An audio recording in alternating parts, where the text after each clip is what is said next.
made mine say, thy name shall forever be scorned. A gothic jest in the graveyard adorned. From a mile away we'll laugh and we'll cry for the tragedy known as poor mind's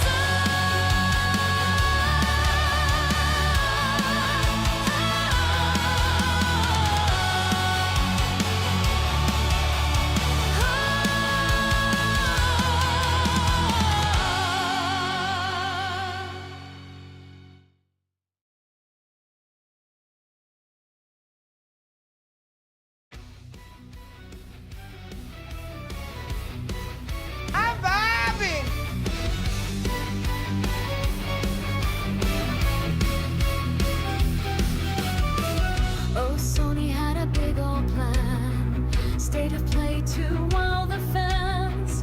But in 2025 they fell, their showcase didn't go so well. Sony Blue, it's what a shame. Live service games, they're all the same. Marathon Fair Games, Horizon 2, all a flop, what can they do?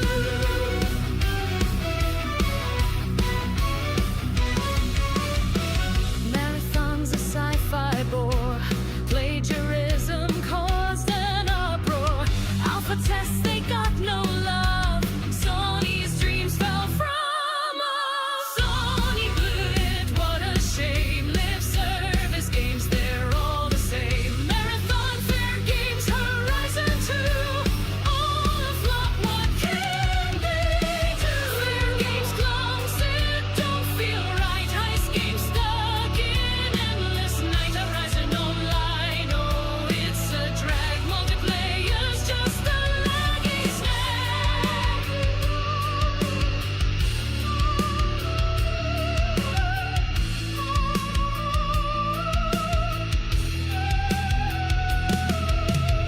They try to chase that love gain gold, but Concord's fall left stories told. 6 games left, they're cut in half. Sony's path just makes us laugh. Sony Blue, it's what a shame. Live service games, they're all the same. Marathon Fair Games, Horizon 2, all a flop, what can they do? State of play, you let us down. No hype, no spark, just a frown. Sony pivot, try anew. Single players where you grew. Welcome, everybody. We're back. I've missed you.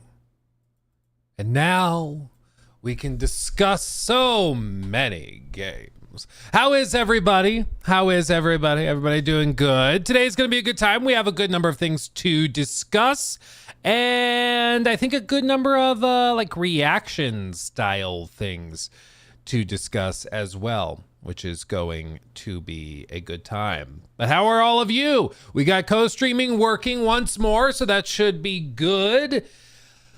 We've got actually some really good news and proof positive that that complaining works. So buckle up. My daughter got me a Unihorse shirt from Bluey, so I have to wear that. That's awesome. I will say, I also, random little tidbit, I was messing around with our Streamlabs alerts and everything. So I'm hoping it works. I can't guarantee it works, but I wanted to like do a little something extra when somebody does like a $20 super chat, and I'm really hoping it works. So we'll say, oh Jesus, before I even finish saying that, let's chat. There it is. It worked. Yay. Oh, thank you. Let's chat with MJ. I wasn't sure if it was gonna work, and so you helped me out before I even finished describing it. Yeah, I had to get Jor's celebration on screen. I mean, what's the point of having that clip if we can't see it every single day? Let's chat with MJ. Thank you for that 50. Jesus, that's crazy. Help you all out. Play the altars now. Haven't been so addicted to a game in a long time. $35, smaller studio, and a lot of heart. Also, hi, Luke. Also, my YouTube won't connect to my Discord, so I'm getting in touch with tech support to help. Maybe one day. Can't wait till you're there, my friend. And I totally agree. I've been addicted to Mind's Eye as well. Not Mind's Eye. Jesus, I can't believe I just said that. I've been addicted to the altars as well. I can't stop playing it. I'm eating it up. I love it. Yeah, I have a video coming on the altars. We worked with the team over there, and I mean, they did a great job. They did a great job. It's one of the weirdest and most unique games I've played in a minute, but in a really good way. And it's also on Game Pass. Can't believe it, but it's on Game Pass. So if you are like even still standoffish on it, try it there. It really is very good. So I agree with that. Play the altars. Beyond that, what else is there? Yeah, I mean, it's very good. It's very weird, and it's not what you would think it is based on looking at it, but it's very good. Like at one point, no joke, there's one of the altars, one of the like clones of you, is a miner. It's his specialty. And so at one point, sort of spoilers, not really, that like it happens quickly, and I don't think this spoils much, but if you care about the first like 4 hours of the game, you know, I just won't say it.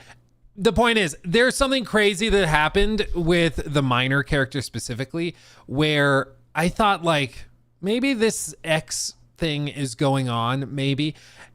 And then like tons of things like echoed from that choice and from that decision. It was really trippy. It was really cool. What platform do you use for play songs? Oh, geez, I've I'm been sorry. using Suno. Yeah, Suno is what we have used. It's very, very good. And thank you for watching. I have it still has the audio. $20 through Super Chat.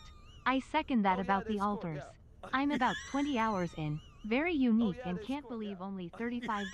I agree. I have to mute that audio real quick. Otherwise, it's just me going every time somebody gives a big old super chat. Thank you, Kane. But for both of you, that Jake guy, thank you for the 10. Yeah, Suno is what we use, and it works very, very well.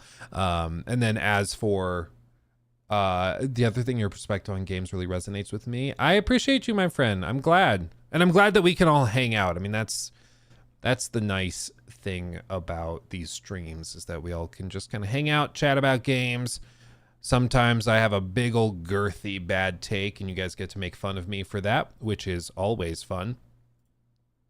And there it is. Okay, so then how do I do this? I mute. How do I mute?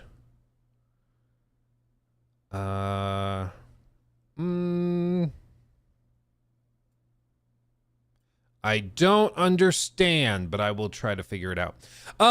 Okay, so it may not actually let me mute just the video. I don't know. Weird. I might have to re-render that video with no audio. Anyway, we'll figure it out. But yeah, as for the other one, yeah, no, I totally agree, Kane. The Altars is very good, very unique, and it melds a lot. Like 11-bit studios, they have this cool sort of sim background, sim survival management game background, and they're very, very good at it. And then they mixed it in here, and it works very, very well. It works very well. Yes, Happy Muro, thank you for noticing the shirt. We had somebody over on our Discord, the one and only, let me go full screen, the one and only Josh made this little logo for us at one point. This was back May 21st. And it's because Corey Barlog was in chat, and we were joking with him that his secret project is actually a cross-collaborative effort between him at Sony Santa Monica and then Naughty Dog, and their new studio is going to be called Naughty Monica. So Joshua made the logo, and so naturally I put it on a shirt. So Joshua, if you're out there, I messaged you the Discord as well, but if you're out there for designing this, hit me up, let me know in the Discord, and I will send you a Naughty Monica shirt as a thank you. Okay? Fair. And if Joshua wants, we can also do like a very limited, like single day or 2-day run of the shirts, and then Josh can have all the profits if that is something that interests Joshua. I don't know. But thank you for designing it. Thank you for designing it. I was like, I have to put that on a shirt. I just, honestly, I wish it was here. It showed up in the mail before Summer Games Fest. And then I could have walked around Summer Games Fest with this, be like, wow, it's a Naughty Dog studio. And then they look closer and then it's not there. Yes, and it does still have the crease in it. I opened it up. I'm putting it on. I'm not washing this first. I was like, I gotta wear it right now. Also, how dare you guys Photoshop Bella Ramsey onto Vin Diesel? Wow. Wow. Some of these Photoshops are cursed, dude. I'll tell you what. Some of them are horrifying. Yeah. Yeah, I guess also, if Corey ever sees this, Corey should reach out. I'll send Corey one too, if that's not a conflict of interest. I don't know if it is. Probably is. I don't know. If you want a shirt, if you want a stupid shirt, let me know. Okay. Is that not Vin Diesel? That's Vin. I was trying to think of a pun. I couldn't come up with some. I couldn't come up with it. Let's see. Do you think the NPCs in The Witcher 3 and Cyberpunk are useless, especially into Red Dead 2? Can't have The Witcher 3 be GOAT game with NPCs like that. Well, it's GOAT is a weird term to throw at any video game because they're constantly changing, right? Like one game might be phenomenal for its time, but naturally, like you would hope it doesn't compete with the games from 10 years later, you know?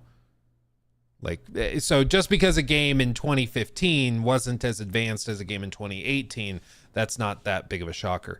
As for Cyberpunk, you know, it does a lot of things really good compared to Red Dead, and Red Dead in return over Cyberpunk. But yeah, I would never say that Cyberpunk's NPCs are better than Red Dead's. I don't think anybody would, because that's, I don't think, true. So yeah. Let's see. Caught up there. Okay. I wanted to show you guys this. We made a reference like 2 weeks ago or 3 weeks ago talking about The Last of Us Online, The Last of Us show. And I was like, there are actresses and like people out there even that could play like Abby in the buff style that she was in the game. And I brought up one of the athletes at my alma mater at Colorado State University, where I graduated from. And it's actually Brock Lesnar's daughter.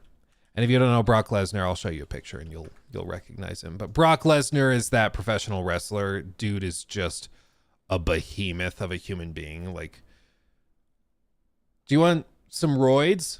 How much? Yes. That's Brock. I mean, he's just gigantic, okay? Just gigantic.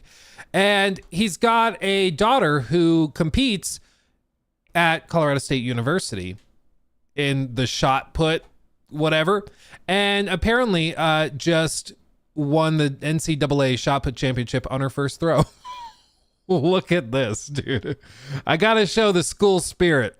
Look at this. Chucking a massive hunk of metal like it's nothing. Whatever. Dude.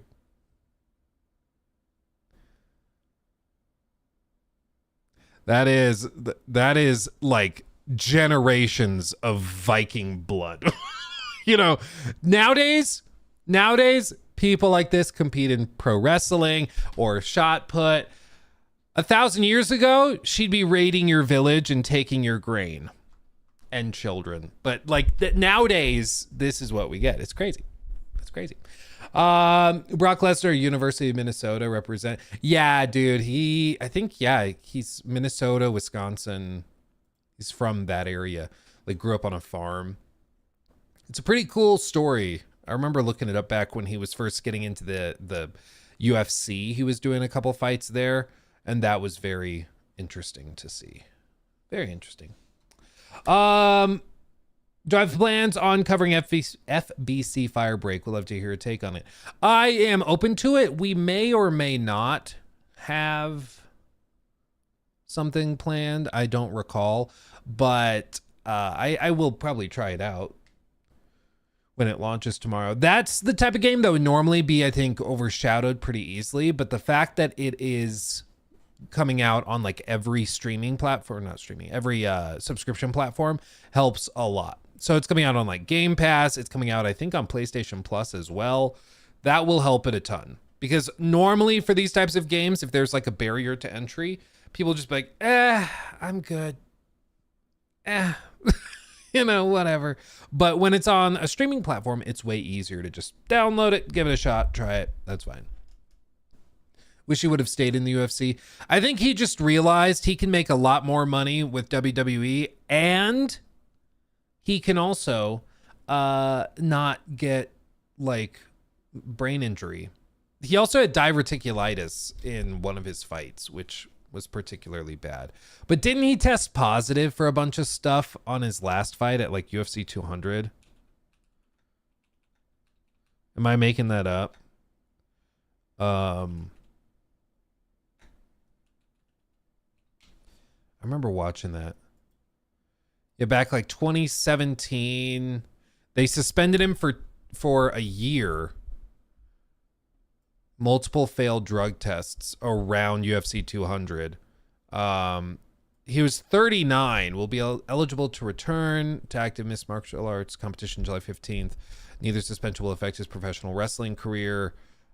So, I mean, it seems like he was doped up on something and then competed anyways, won, and then was like, okay, well, I got my paycheck, whatever. Like, oh. So I don't know, man. I don't know.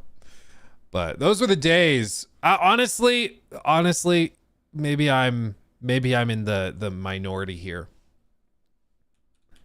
But I kind of miss those early UFC fights, you know, or the Pride. You remember the Pride fights? Pride fights, this was like the Japanese UFC kind of thing. And they were super loose on PEDs. I don't even know if they tested at all. So you would just have these like roided out dudes fighting like crazy, and they didn't really care. They were like, yeah, whatever. It's if everybody is using PEDs, it's kind of the great equalizer. You know, there's no real problem. Yeah, some of these dudes are just Overeem. This guy, Silva, always looked like he was about to murder someone. But like back in the day, they would just let you do whatever and let you get roided out. And then that's just what it was. But everybody was doing it. So it was the great equalizer, right? And it was whatever. But now, like, it's all about how sneaky you can be. And I think a lot of the guys are using it. You know, I think a lot of the guys are doping up with stuff, but they just are better at hiding it. And it's too bad, man. It's too bad. Pride was awesome. Yeah, dude. It was just, and they didn't have any of these like really stupid rules. Like they didn't have the weird, I think the UFC went back on it, but for years they had the no 12-6 elbow. So you can elbow like this or like this, but God forbid you do this. Like if you do this, you're out. You're out. And it was just always so dumb. Like I think that was how John Jones got disqualified from like the one fight he like lost because of that. And I think it's like just one of those things where the athletic board or whatever they call it, they just didn't like, they don't really know what they're doing. Like nobody on the athletic board is like a professional fighter. They've never received a 12-6. You know, it's just dumb, dude. It's dumb. Anyway, that's all beside the point. Yeah, roids scrape the sack. It's a big L for the people that take them. Yeah, no, nobody should be doing roids. I actually, as I've mentioned before, I've got some people close to me that are like professional bodybuilders, like IFBB pros. And I've talked to them about all of that stuff. And it's always fascinating because it's like not a secret at all, of course, that everybody who's like competing in the IFBB Pro for bodybuilding, like all these guys are loaded up on everything you can imagine. Okay. Like, hate to break it to you, she's not natty. Okay. Hate to be the bearer of bad news. Not natty. Okay. I'm sorry I had to break it to you, but not natty. But like, it really is unfortunate because it will destroy them hormonally for years, and if not forever, dude. Like, their voices change too. Like, I knew somebody who was doing some, she was starting to try some of the testosterone boosting stuff, and she went from just a normal voice to sounding kind of like a smoker within like a year. It can happen quick. You got to be careful with that stuff. A lot of it can be undone later, but then you have to do hormone treatments to reverse it. And it can be risky, dude. One of the guys that we used to work out with in college, Rudy, he was a very nice guy. He was probably like 40, 50 years old. And he would, like, back in the day, he did a lot of stuff. And we're talking like the 90s, like, when stuff was just the wild, wild west. Okay. And I don't even know what they were using back then, but, like the Dorian Yates era of doping, like it was all just human growth hormone and gorilla jizz and all sorts of stuff that they're just injecting straight into the vein. Okay. Like, Rudy worked out in this era and was doing this stuff like them, but now he looks like a deflated balloon, and it's too bad. Like, Dorian Yates actually aged really, really well. He's probably still doing some stuff like TRT and stuff, but like, you just got to be careful with it, dude. Like, that stuff that messes with your hormones, that messes with like adding human growth hormone into your system. I would not mess with it. Even if, it makes me bigger. It's just don't mess with it, dude. Don't even start. Don't even start. Yeah. Yeah, it's just a mess. Man, as a woman who is really into bodybuilding, roids are so tempting, but I just can't risk it. Yeah, big nerd. I mean, the nice thing about like female bodybuilding is that there's a lot more categories for like natural, or I think it's like they do bikini, and they have a bunch of different categories where you can compete without having to get roided out. I feel bad for the guys who are into it, because the only way you can compete like on the big stages is if you're doing a lot of stuff, like there's technically a natural like physique men's category, but the prize money is super low compared to the like more traditional classical stuff, and it's too bad. But that's I guess you could flip it. You're like, yeah, you have to use steroids to compete, but on the other hand, you're not getting brain damage like if you went into boxing or if you went into American football and stuff like that. So maybe it's a net positive, It's just any type of major competition in sport, you're just putting your body at risk, You just got to be careful. Yeah.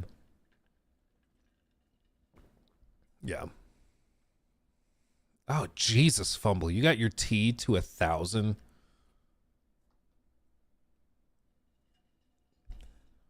Woof. I bet you were a joy to be around. When you get high T like that, like roid rage is a thing, okay? Like, you got to be careful with that stuff, dude. That's unbelievable. That's crazy. Just a total mess. Luke Lore goes hard. Yeah, I guess. I've tried a lot of different things over my time, over the years. Yeah, I've tried a lot of different stuff. I thoroughly enjoy it. I enjoyed lifting a lot. I really enjoyed when I was doing a lot of jujitsu and all sorts of stuff, but just got to be careful with it. Yeah. Okay, you mean the NFL didn't have the players' best interest at heart when they denied the CTE stuff like crazy? Dude, that some of the CTE stuff that you see now is like legitimately sad. Like, I went through the rabbit hole years ago with where was it? With Oh, Brendan Schaub. Do you remember this guy? Brendan Schaub, he was like on Joe Rogan a bunch, and he used to fight in the UFC like way back in the day. And then he like got not really canceled. It's just people realized that he wasn't funny, but he wanted to be a comedian, and that he was kind of a major douchebag and like all that stuff. But dude has like hardcore CTE as far as I can tell, allegedly. And I went through the rabbit hole like 4 or 5 years ago when his comedy specials were first coming out, and they were just really bad. So we laughed at how bad they were. Nowadays, you watch some of his recent clips and bro, it's sad. It's sad. Like the dude can't put a sentence together without it. Like it doesn't make sense. It's really, really sad. Like with all these things, it can start as like, oh, haha, he mixed up a word. That's funny. Or he can't pronounce perspective. You know, that's funny. Haha. But then it gets to a point where it's like, oh, wait, no, his brain is mashed potatoes. And it gets just sad. It's not funny anymore. Even if he's a bad person, even if he's a douche, even if he's like whatever, it doesn't like at some point, it's just a human thing where you got to feel bad for the guy because, you know, that's something where you're literally losing your mind. Speaking of losing your mind, though, something crazy happened that is actually really good news I want to talk about, okay? Let's do it. Yeah, Rogan staged an intervention live. It got him to retire. That one, I've got mixed feelings on because I like have seen that clip plenty of times. And I see both sides. Some people think Rogan was a bad friend for doing it publicly, but then other people think that he was a good friend for doing it publicly because that was the only way everybody could collectively hold him accountable. Because if it was a private conversation, it wouldn't have like stuck with him. I can see both sides of it. Like I'm guessing, as with most friends, like we've all had times where we've had to tell our friends, maybe we stop, maybe we need to chill. Like, maybe this career isn't for you. Maybe you're doing bodybuilding. Maybe you should get off the stuff because it's destroying you. Things like that. Like you have tough conversations with your friends. So we don't know what other conversations happen behind the scenes, but I don't know. I see both sides of it. If there were not other conversations, I think Rogan was a jerk for doing it publicly and kind of humiliating him. But it did make for a memorable podcast, you know? There you go. Okay. See Antonio Brown. What a horror show. Oh, really? Is Antonio Brown? Is he a football player? I don't really watch American football. I'm sorry. Wide receiver. Yeah. AB played 12 seasons with, let's see, Buccaneers, Steelers. Yeah. Wait, there's a manhunt? He has a murder charge? What did I just stumble into? What the hell just happened? Antonio Brown has a murder charge filed? Okay, I missed something. Jesus. Like, what? I just Googled the name and be like, oh, I wonder what's going on with him right now. What the hell? AB is the guy who threw his jersey off and left in the middle of a game. Total psycho. He's wanted for murder. Jesus. Yeah, you talk sports? Wait, which?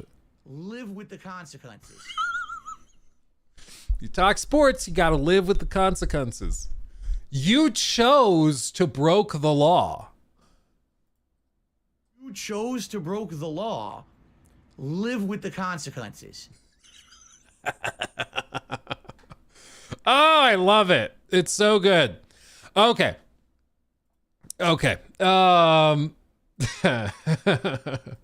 Attempted murder. Oh, he's wanted for attempted murder. That actually is better. Still not great, but better. I'm glad nobody actually died. He only attempted it, but it was live on Aiden Ross's stream. You can watch the video. Oh, that vaguely rings a bell. Like somebody shot at somebody else on a stream of his. That vaguely rings a bell. It was like a while back, but yeah, interesting. Well, either way, hopefully, you know, they go to court, make their case, justice is served, blah, blah, blah. But anyway, let's talk about games now, okay? New segment.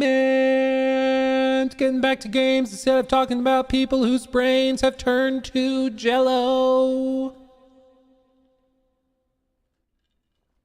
Okay. Okay. So one of the most needless, well, how do I want to frame this? Okay. So a scandal broke out a month ago, approximately May 13th.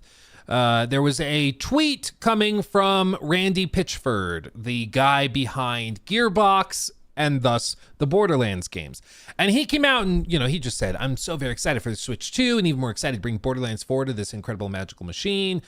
Typical promotional stuff. That's fine. Whatever. Jemmy responded, Randy, this game better not be $80. Don't take that risk. A lot of gamers aren't going to pay $80 and feed this notion of constant increasing the price tag. You're the CEO. You have some say when price comes to your publisher. And 2.5K likes. I think that mostly happened after his response. And here's the thing. Sometimes it's best to just put the phone down. Fair? Like, I feel like so many of the problems with a lot of these companies come from people saying stuff that they just don't need to say. And then it creates a whole firestorm of stuff. Like, even now, we still reference in a joking fashion the Starfield stuff where the community support team, they were messaging people saying, well, you may not have had fun in Starfield, but when the astronauts went to the moon, they certainly weren't bored. They found things to do. And it's so stupid. And it should have never been a problem. It should have never happened. They should have just not said anything. And, there's a single line in the show Hamilton, which more people need to remember, which is talk less, smile more. Okay? Just sometimes saying nothing is way, way better. But what happened is Randy replied to this and said, A, not my call. Kind of feels like you're confirming it's $80. B, if you're a real fan, you'll find a way to make it happen. My local game store had Starfight for Sega Genesis for $80 in 1991 when I was just out of high school working minimum wage at an ice cream parlor in Pismo Beach, and I found a way to make it happen. Now, I understand what he was saying, okay? Yes, it is true. Back in the day, this game was $80, and while he was working minimum wage, he found a way to make it happen because the game was worth it to him. I understand that. I understand what he's saying. It's just never, ever a good look to say, well, a real fan will make it happen.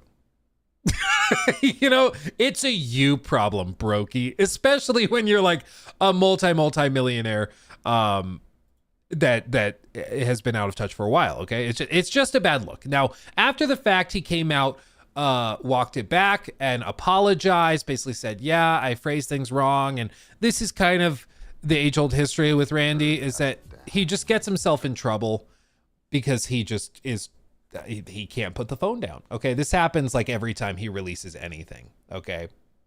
Every time. This is far from a new problem for Randy. Okay. That being said, some time went by. They pretty much were saying, yeah, it's going to be $80. That's what we're doing.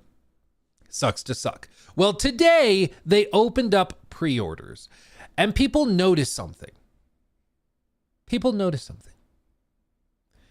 The complaining about the $80 price change or price tag change worked. What happened? The big news. No price increase for Borderlands 4. Standard editions launches not at 80, but at 70. They're showing you, so please show them. You can find links to pre-order Borderlands 4 PC and console versions on the store pages here. And sure enough, if you check it, you can see for yourself, they walked it back and dropped it back down to 70. Now, I will say, this is why, frankly, a lot of giving your feedback, vocalizing it is important. Companies will listen, at least if they're moderately receptive to it. And you just have to provide that feedback when you can. And if enough people do it, they'll kind of get the message. assuming they actually are like trying to be receptive and open up. And in this case, like, as for whether or not Borderlands 4 is worth $70 to you, of course, is a separate question entirely. 70 is still a lot. That's still a full price AAA game. I'll have more to say on Borderlands soon, ... But at least they're not cranking the price up even higher. And who knows, maybe Xbox will end up walking back the Outer Worlds 2 from 80 back down to 70. We'll see. Obsidian has been reiterating repeatedly that the Outer Worlds 2 price point at being at 80 is on Xbox, not them. Like, they keep saying, we're a game developer. We love to make games. We don't set the price for our games. Like, personally, as a game developer, I wish everybody could play my game because that's what I want out of the whole thing. Like, the devs aren't happy about it. It's coming from the executives that are deciding, yeah, we're going to push 80. Yeah, we're going to push for it. Mario Kart could do it. Mario Kart could do it, so we can do it. It's fine. It's fine. Thank you. Thank you for the bless you. But I think it's good that they are being receptive to this, because at the very least, it's a sign that they're listening to the community. I think that's good. As for like what this realistically means, the $10 difference for a lot of people probably was not actually going to break the bank. Like, $10 is $10, but if you're a big hardcore Borderlands player, like, Randy was probably right in that original tweet that people were going to buy it. The people who weren't were the people in the middle, which is the vast majority of customers are the people in the middle who are not diehard going to buy it no matter what.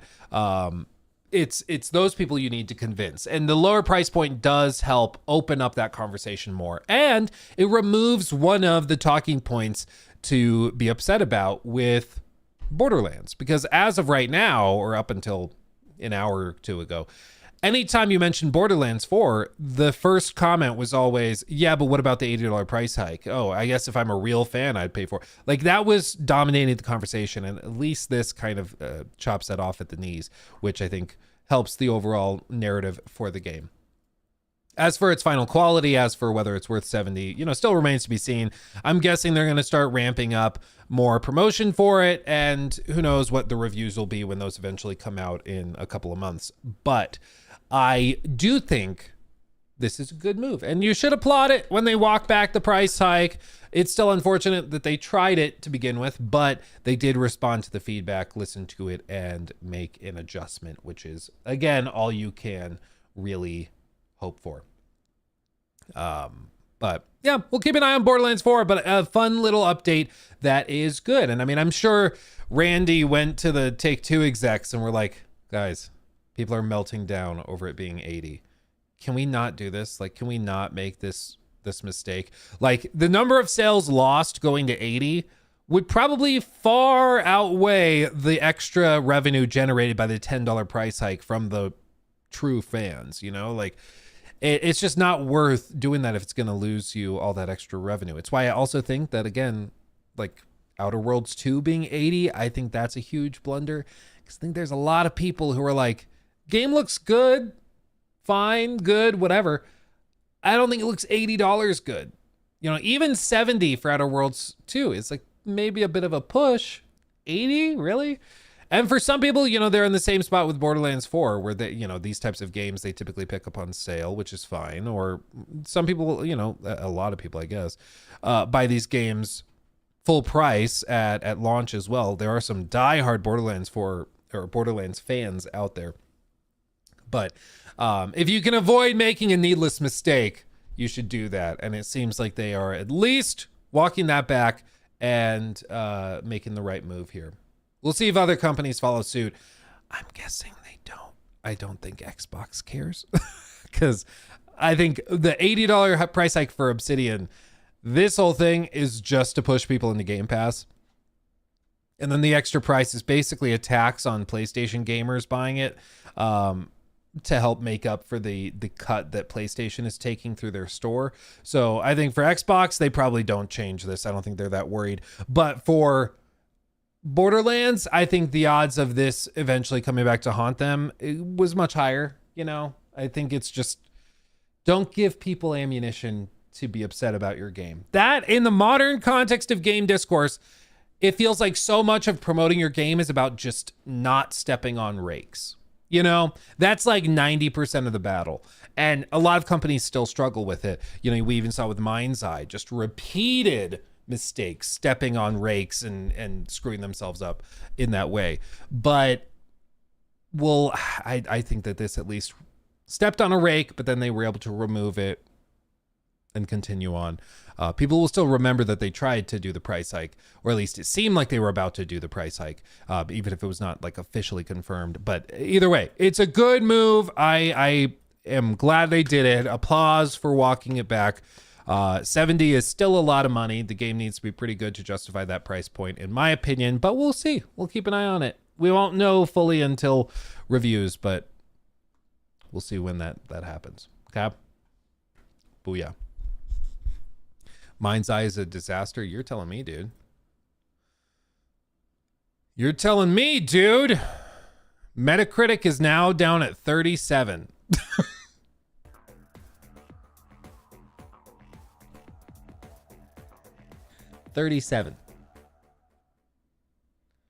Seek donated $10 through Super Chat. There have been very few games that I found worth $70. BG3, Monster Hunter Wilds, and Elden Ring. I didn't like Elden Ring, but I can appreciate the work. Games costing $80 will not convince me. Well, it's even this particular thing we're talking about right now, with $80 being the new like premium price point, when they drop it to 70, it feels like a gift. When just a couple years ago, we were like 70, are you kidding me? But now because they raised the ceiling, 70 feels like a discount. That's the whole strategy. I mean, they just normalize 80 so that 70 feels better. And then 60 feels like a bargain. When 5 years ago, that was AAA. So, you know, this is just how they do it. They just lift the ceiling so that it always feels, you know, less bad when you have to pay more. It's going to keep happening. I mean, it's not going to stop. And companies like Xbox, I think, can eat the brunt of the initial blowback of it. Nintendo got away with it, it seems, with Mario Kart. Even the people who were like pretty vocally opposed to it and were vocally like, don't buy it, don't buy the Switch, don't buy Mario Kart. A lot of those like streamers and YouTubers still bought it. Okay? Like a lot of them still bought it, dude. So yeah, I don't think it's going to change. People talk a big talk, but evidently they still buy it because they just want to buy it and they have no self-control. So it's going to continue on. I mean, it's not going to stop. So what are you going to do? From one father to another. Happy belated Father's Day, Luke. Thank you, Sean, and happy Father's Day to you, my friend. I don't know, dude. It's weird being a dad walking around having strangers say happy Father's Day to you while you're walking like your kids around. It's just kind of weird. It's just kind of weird. Like I'm not used to it. It was nice. Like it was nice having people say that, but I was not used to it. I don't remember that happening last year. So I don't know. I'm a dad now. Yeah. Guess I'm gonna be a dad. Does this mean I'm gonna be a dad? Oh man, Starscream, thank you for the vibe. So this price point in battle, should we expect lower price games but more live service title where constant updates allow devs to recoup costs? No, I think probably what you see is the AA games end up priced at 60 instead of 40. And that will feel like a discount because at least it's not 80. When in reality, the game is probably worth 30 or 20 or 5, or maybe they should be paying you.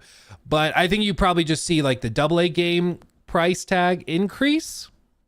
And maybe that's part of the broader strategy. Like the AAA games, they've got in-game stores, they've got all that stuff. But maybe the real beneficiary of the $80 price hike are going to be those games that traditionally would have been 30. That now they can price at 50 or 60. You know, like think of The Lost Legacy or think of Miles Morales. You know, like one of those smaller spin-off games. That back in 2016, 17, 18, those might have been like $30, $40 games. Now they could charge 60. And it feels better because it's not the full AAA $80 price point, but they actually just increased the revenue generated by that by 50%. You know, for them, that's a huge bump up, especially because those games are way cheaper to make. So I think that that's a big component of it too, is that they're going to be able to crank up the price of those AA games, which I think, those AA investment projects from first party big studios and publishers, those probably become more common. I don't think you see a lot of AAA like third party games being produced. I think demonstrably, they don't tend to work out too well. But, it's going to be interesting to see. We'll still, of course, see live service stuff, even at their... they score, yeah. Topsnet has just tipped $20 through Super Chat. I'm sorry. I couldn't figure out how to mute it. Between series and individuals, but wouldn't an increase... I can read it. I know this will vary between series and individuals, but wouldn't an increase in game prices cause people to decide against purchasing new games and just stick to their forever live service game, especially for older players? Yeah. Well, and I think that that's the total, short-sighted, or that's the true problem with this $80 price hike, is that it's really, really, really short-sighted. Yes, technically, if you're going to sell 1 million copies and you sell that at 70, or you raise the price, you sell 1 million at 80, yeah, you're making more money. You're making extra 13% or whatever that is. That's true.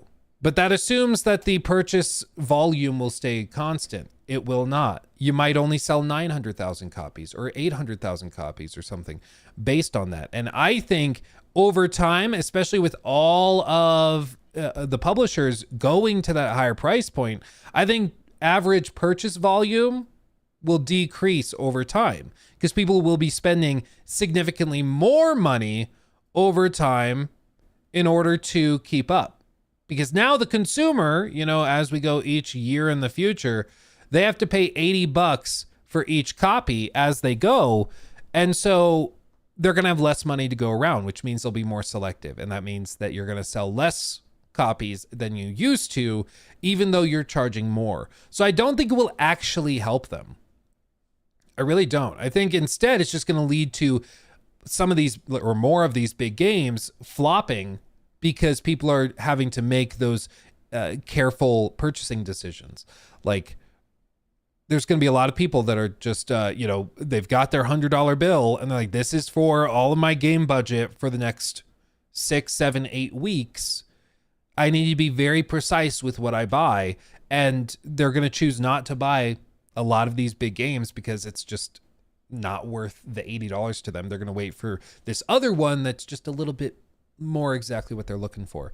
The thing that throws the wrench in it, of course, is Game Pass, because if Game Pass has those on the platform, a lot of people can justify going there for it, which is exactly the strategy. There's going to be at some point, I think, a lot of people who, if they're buying a lot of they're buying a lot of Xbox published games, but on PlayStation, they literally will save hundreds of dollars if they just go buy an Xbox and then get Game Pass. They will save money after 7, 8 copies. It's crazy, but they will. That's the whole strategy with Xbox, is to make it prohibitively expensive to play games on other platforms if you like their games. That's the key.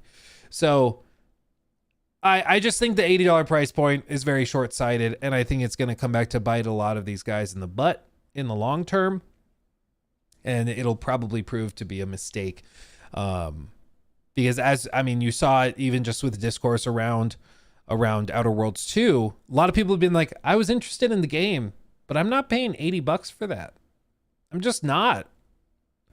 I was already stretching to reach 70, and now I'm just not going to buy it. Maybe I'll wait for a $20, $30 price point when it's on a deep sale or something. It's literally going to turn AAA games into broader Ubisoft games, where what happens whenever Ubisoft announces anything? People might go, that looks cool. People might go, looks all right. But everybody agrees on one thing, which is it's going to go 50% off in a month, because Ubisoft games always go on sale. So I'm just going to wait for a sale. And the moment that happens, why did you bother raising the price anyway? At that point, everybody's just waiting for the price cut, which is what's going to happen to all of these. Yeah, Jimmy, just raise the price to 100. That's probably what they're going to try to do. Yeah. I think it's short-sighted. I think it's dumb, and it's a mistake. But at least some companies are walking it back, as we saw with Take-Two. Amazingly enough, and this is the most insane thing, we started the year assuming that Take-Two Interactive, they were going to be like the evil geniuses that raise price points to 80 with GTA 6. And instead, what we've seen is Nintendo do that, Xbox follow suit, and Take-Two announced Mafia at 50, and they chose not to raise the price on Borderlands 4 and instead release it down at 70, cutting the price from their initial goal. Like, they've actually proven to be more aware of where the industry is at than Nintendo and Xbox in terms of price points, which is surprising. You know, it would be funny if GTA 6 gets 70. Dude, again, 2 months ago, I would have been like, no, they're going to go at 80. Now, they might actually troll everybody. Like, I don't think it's likely, but there's maybe like a 1% chance that they release GTA 6 at 70 just to be like, screw you guys. Which would be really funny. I don't think they do. I think they could get away with raising it to 90 or 100. Or what I kind of have been guessing that they're going to do, which is that they release GTA 6 at the regular AAA level, whether that's 80 or 70. But they'll do like a week of early access, digital only, to prevent leaks. And that week of early access is going to be like only the deluxe edition for $120. And they'll do something like that. I think that's what they're going to do. Jimbo404 donated $10 through Super Chat. Thank you. Self-awareness is at an all-time low everywhere. Yeah, but also this is the other piece. Maybe our self-awareness is low, right? Right? That's the other piece, is to be aware of where the broader public is. Where is it? I had something bookmarked on this.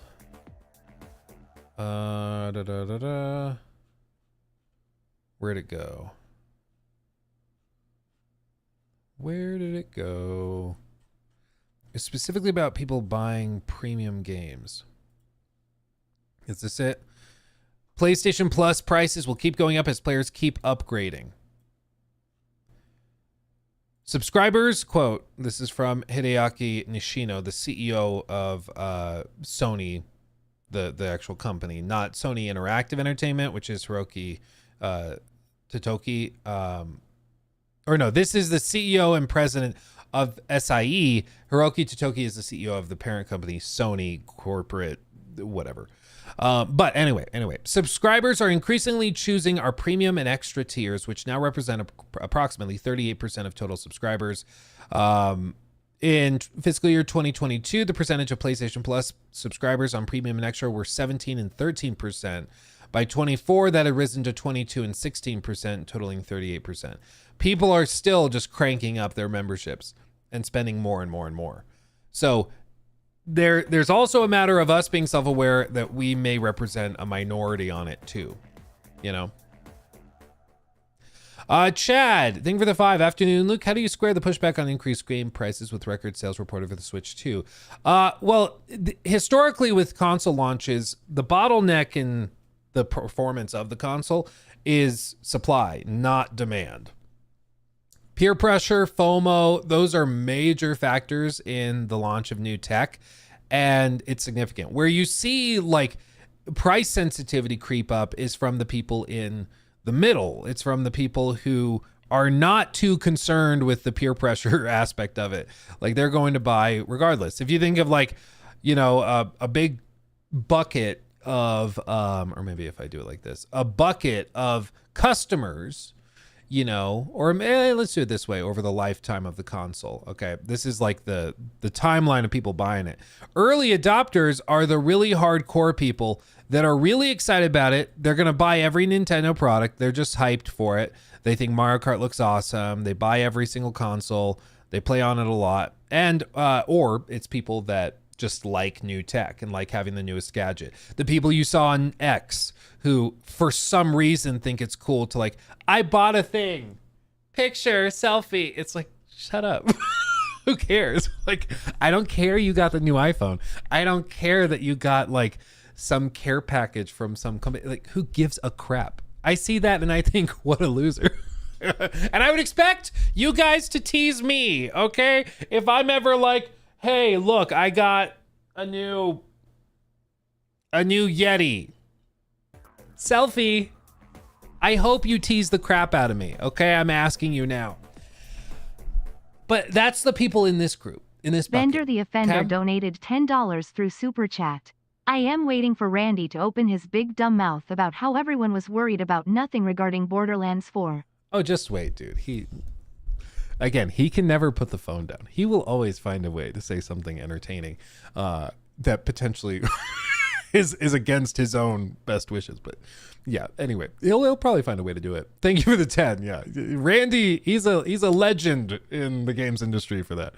But early adopters like this, they are limited and constrained by supply, not demand. The demand is high because they want the newest gadget.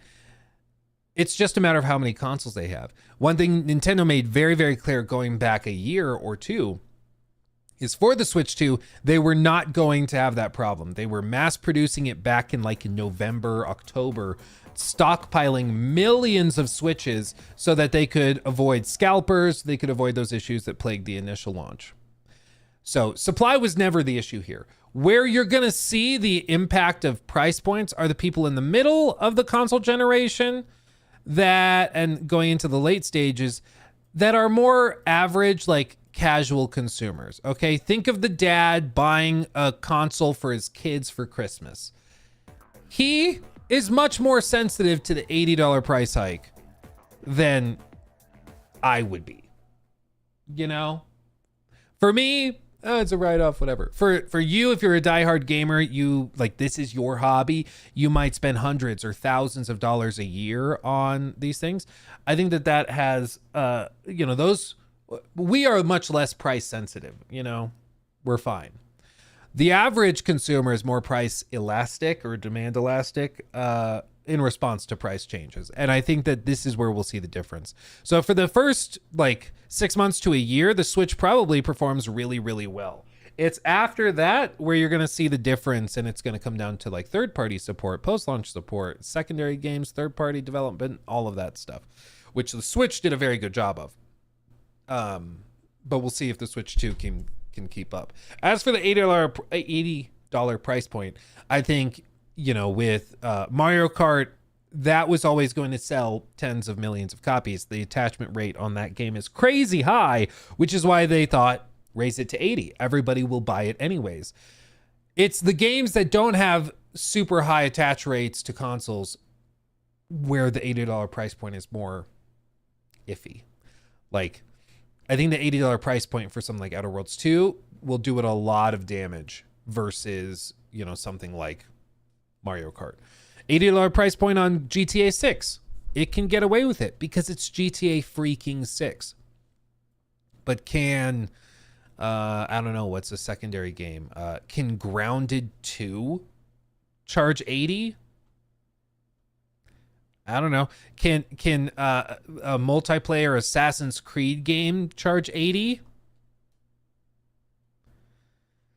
I think it's those games that start to get really, really messy. Can a remake charge 80? Probably not. So I think, pointing at the exception and trying to make a rule out of it is a dangerous game. It's a dangerous game to play. And I think that's what happens if you try to point to Mario Kart and see, well, they charged 80, therefore everybody else can. I just don't think it works like that. The reason they could get away with charging 80 for Mario Kart is because it's Mario Kart. It's in the question, Mario Kart just is a special thing.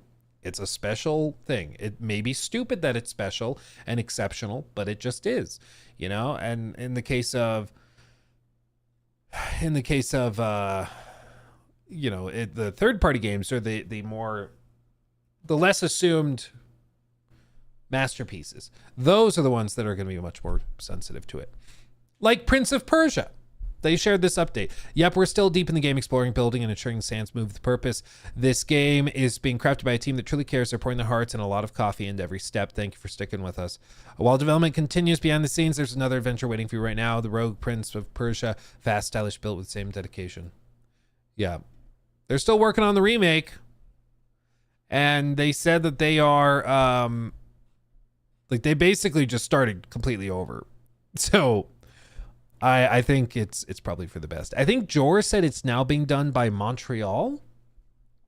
I think.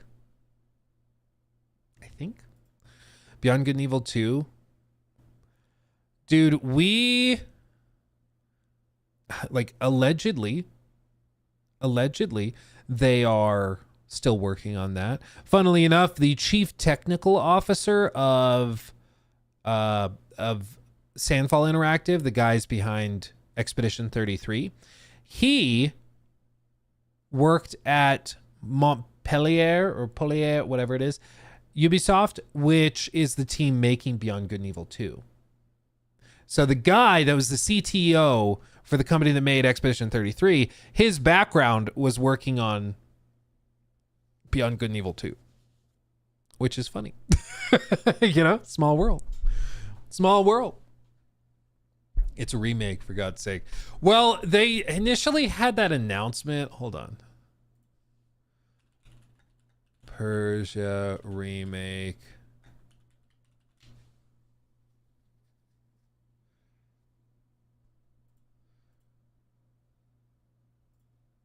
Let's see.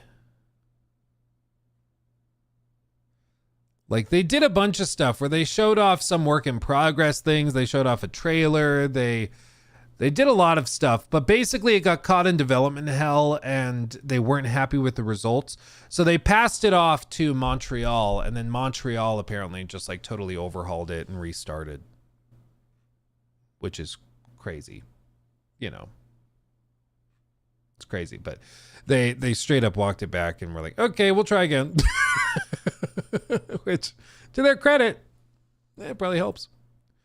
Oh, dude, I just got recommended the trailer for Tides of Annihilation again, too. This game does look fire. I'm telling you what, these Chinese developers are not messing around, dude.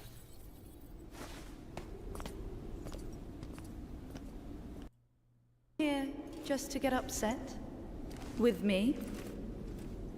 Damn it, Mordred! That's up to you. Just here to read, are you? It's Mael. I have more pressing matters. You should have stayed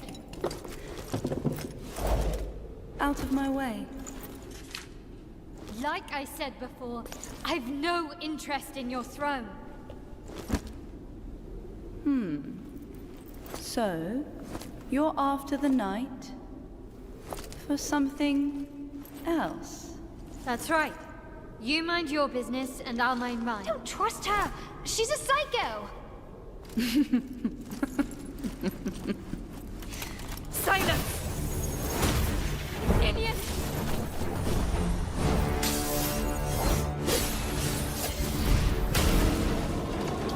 A cheap trick!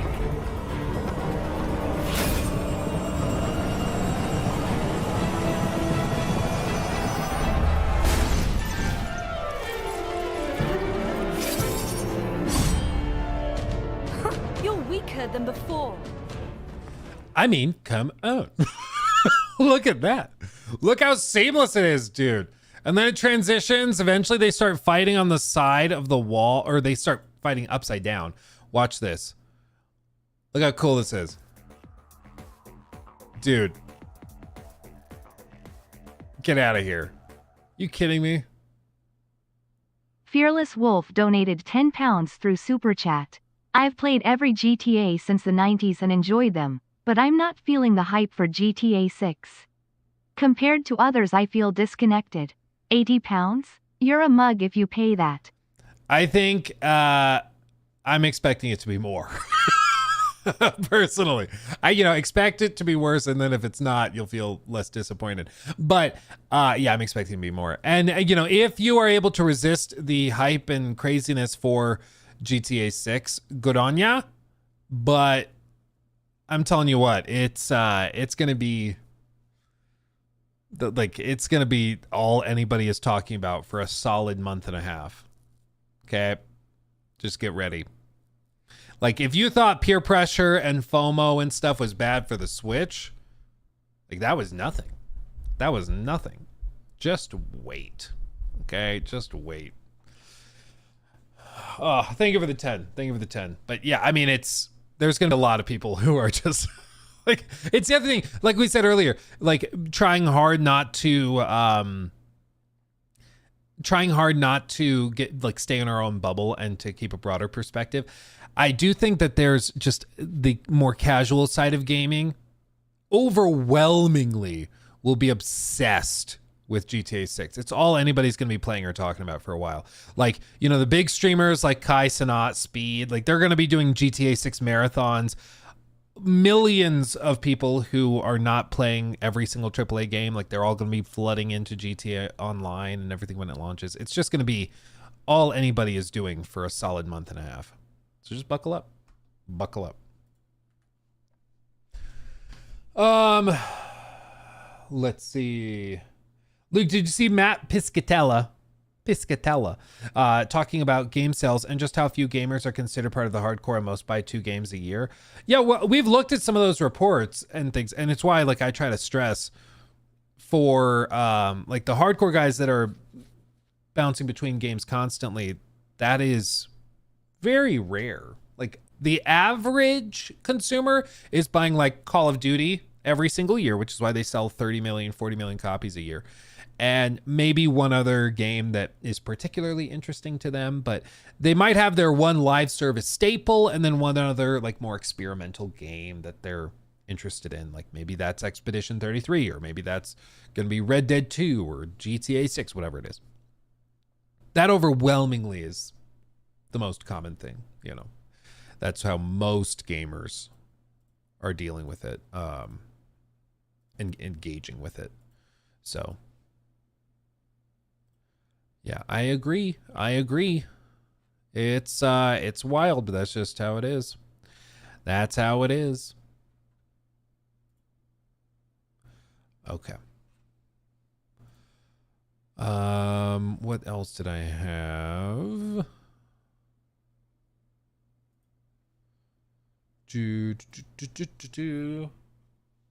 Also, this is cursed. They did reveal the casting. So they did some recasting for the Witcher Netflix show. You know, the actress they had for Ciri just wasn't working out. So they went and did some casting, and they just revealed the new casting for Ciri. It's Bella. You know, they just decided to go this direction. To shake it up and okay, no, I'm kidding. It's not. It was photoshopped by Not Sober in the Discord. Okay. Rest assured that's not happening. Also, who did this? Awiksha. It looks kind of like me, but also like a little not, but close enough. If you like squint, it looks like me. It's a little haunting. Preaching the good word of Todd. You know, preaching the good word of Todd. Look at all the people hungry for the truth of all the detail, sitting in the pews, wanting to hear the good word. How much detail is there? So much, my brothers and sisters. So much. You have no idea. Also, AI slop is getting really... Dude, it's going to be like 95% of content online in like not even that long. It's already kind of taking it over. Do you guys remember that meme of the lady? That man is not real. He's not real. Do you remember that meme? It kind of went viral. It was some lady on a plane freaking out because she saw something. Like, I saw that, and then they had stitched it with this. New camera angle emerges of that encounter. You right now, that motherfucker back there is not real! What the f is wrong with this bitch? Dude, it's just This is going to be like 95% of all content on the internet. Okay, this is going to be it. It's not even going to make any sense. Dude's not even sitting in a chair. There's not a chair there. He's just squeezed next to like the crack in the wall. I don't even know what's happening, okay? Or the other one. This is another very stupid one. Are assuring residents that infrastructure improvements are a top priority, with several projects already underway to address these critical concerns. Somebody was passing that around thinking it was real. Lady falls into a hole live on television. We're doomed. We're doomed, okay? We're doomed. Like, do you think your grandma's gonna be able to tell the difference between like these clips? No. She's gonna be like, wow, that's terrible. Dude, it's gonna be all this content. Here's another version of it. Old lady skateboarding falls into a sinkhole. Like, and oh man, it's just, and how do I compete with that? How do we compete with that? I don't know. I don't think I can. I did see one. I think this is AI video. I don't know if it's Veo or if it's actually like modded. I don't think he's modeling all this in like Maya or anything. But like, look at this thing I got shown. I think this is also AI video. Look how insane this one is. You engineered your species to extinction. You let machines think for you, speak for you, dream for you. You outsourced memory, instinct, and desire until not a single thought was your own. Then you buried your flesh in metal. You opened your skulls to seal circuits inside and rewrote your genome to purge the animal within. You replaced your bones with alloys and traded tissue for code.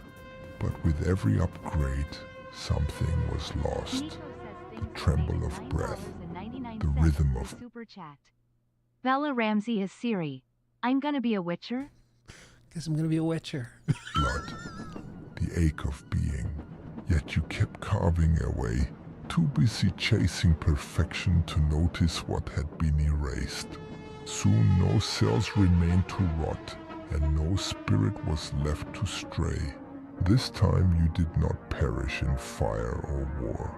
You became ghosts inside your own machines, with nothing left to bury, and no bloodline to recall. Only the residue of a species overwritten by its own design.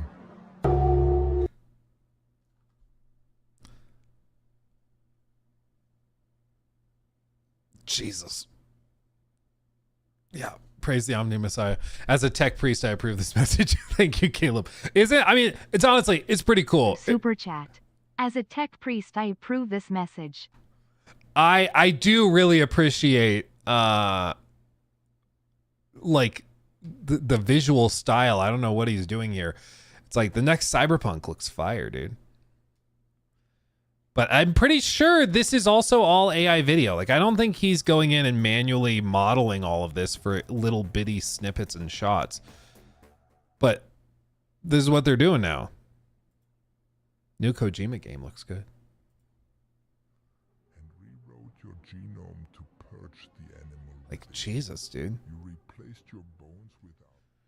This is why Hollywood's excited. Because, like, oh, we could generate something on this scale with prompts. Like, it just imagine, how would you even begin to work on a shot like, what's a crazy, like, really tough one? A shot like this. How would you even begin to work on that if you're like, hey, we need this shot for the movie? Like, I have no idea. I guess we have to do prosthetics, or we do full CGI or something. We have to hire a company, or this time we hire an actor, and then we got to build all this stuff. Do like special effects where it takes away part of his face, and then we do all that. But then Hollywood executives are like, what? Oh, we can just put that into like an AI thing.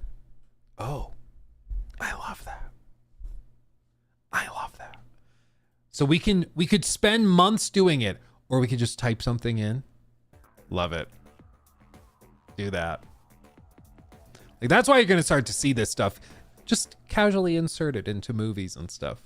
Just, subtly slide it in.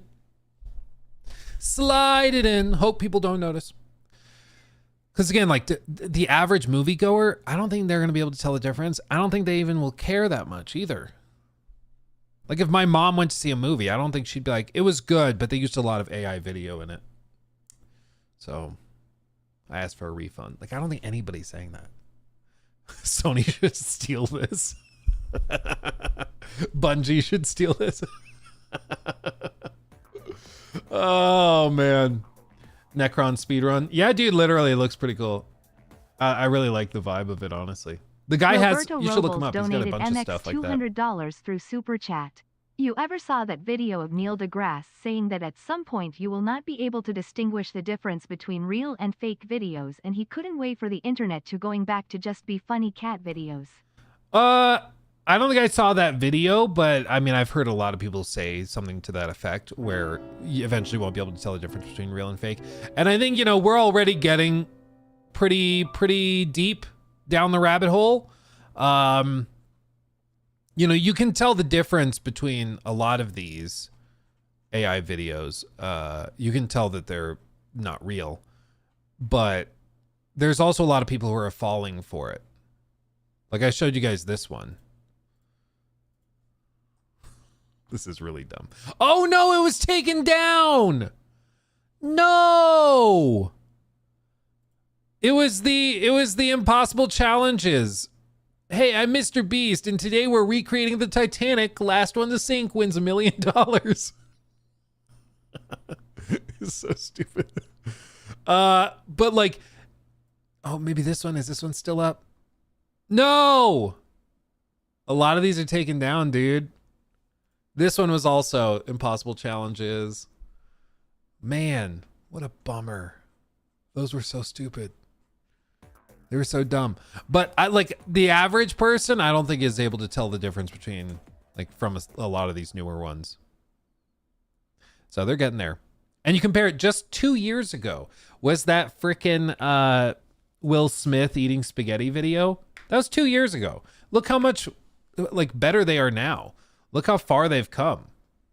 City officials are assuring residents that infrastructure improvements are a top priority, with several projects already underway to address these critical concerns. Like, I don't think my grandma would be able to tell that this is fake.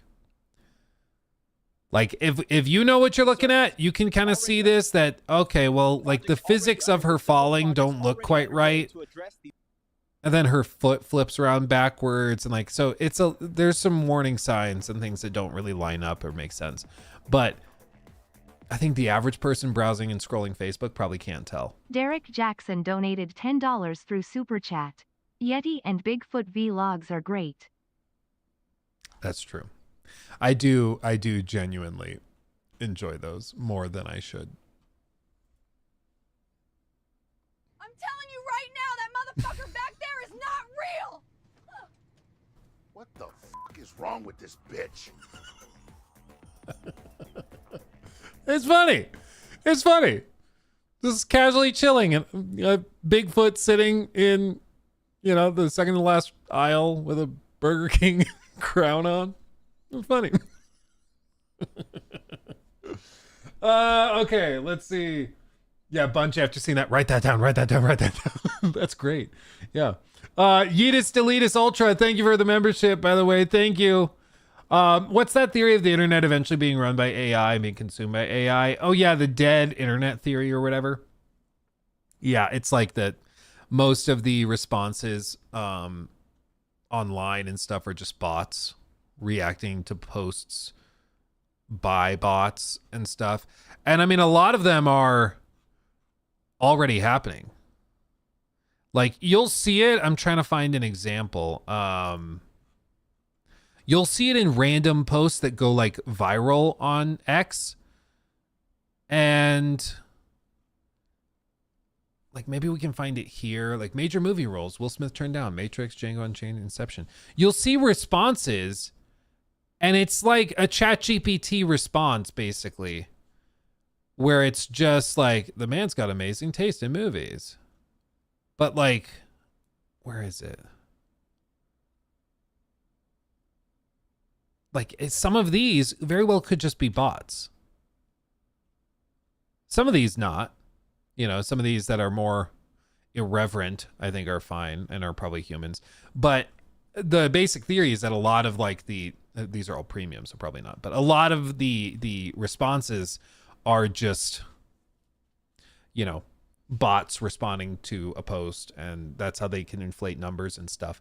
It's the same thing, like, I don't know if you guys saw it, but there was somebody that clipped some of these big streamers. Let's see. What's that one? I don't remember their names. It's like Lacey or some, yeah, Lacey.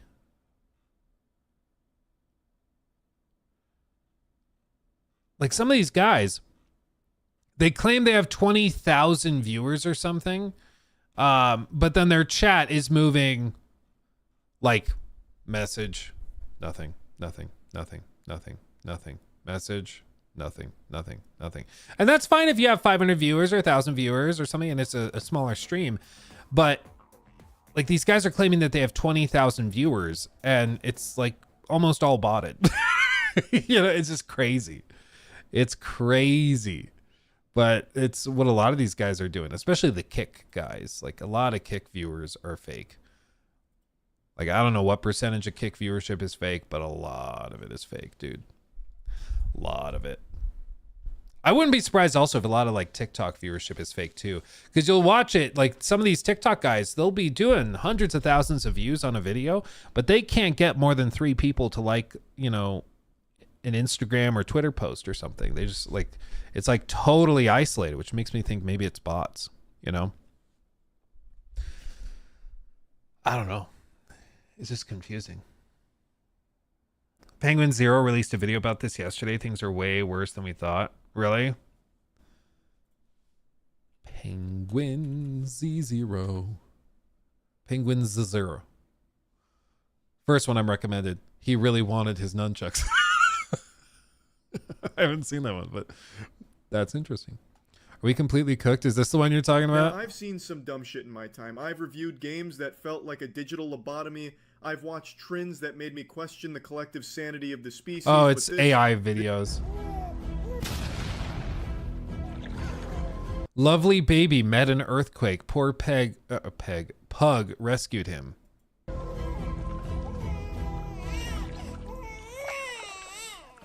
Dude, it has 5.7 million likes.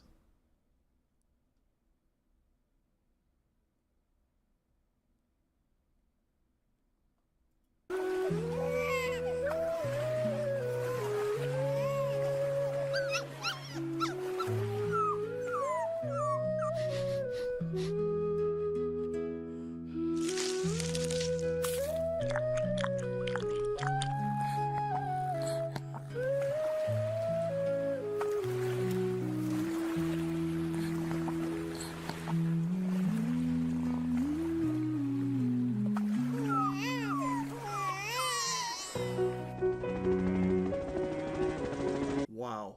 Now that was an emotional journey. I feel drained. My social battery is already running on empty I'm just devastated. from that experience alone. Tugging on the heartstrings. Box of tissues need to be nearby when taking the plunge into this kind of deep content. Truly, AI has enabled the finest artists on this planet to master Caleb their donated craft. $10 through Dude, Super for Chat. real. They pump it That's out the so look of fast, a man dude. rethinking his career choices. Yeah, dude. Well, you see it and you see those videos do 20 million views with like 5 million likes and stuff. And you're like, what are we doing? What are we like? If that's where viewership is, what are we doing? What are we doing? There was one, I don't even remember. Yes, some of these like AI cat videos. Look at this. Look at this. You are fat and ugly. Get up from my home. 192,000 likes. I need ice cream. Will you marry me?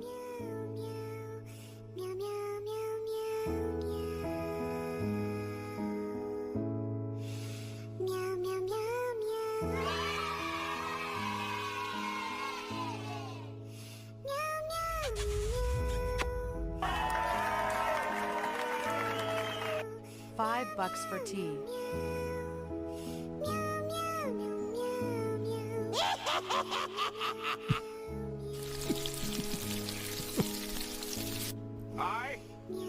I'm Steve. It's so awful, dude. But look, 192,000 likes, 218 comments. 5-year-olds on their mom's phone. No one could be happy making someone cry. That laugh, lol. 3-year-old toddler be like, the baby's so cute. I am Steve, got me dying. Ooh, surprise face. It wonderful. I am Steve. This can make a grown man cry. I wouldn't be surprised if all of these are bot comments. Like none of it's real. All the viewership, I don't even know how many views this thing has if it has 192,000 likes. But like, look at these. 11 million views, 14 million views, 50 million views. I don't think any of these are real, dude. Goodbye. 800,000 likes, 500 comments. This is why we joke, like YouTube Shorts, TikTok views, they're like Monopoly money, okay? Like, some of it's real. Some of those posts actually get viewed by that many people, but a lot of them are fake, Sweetheart, dude. take care of my daughter.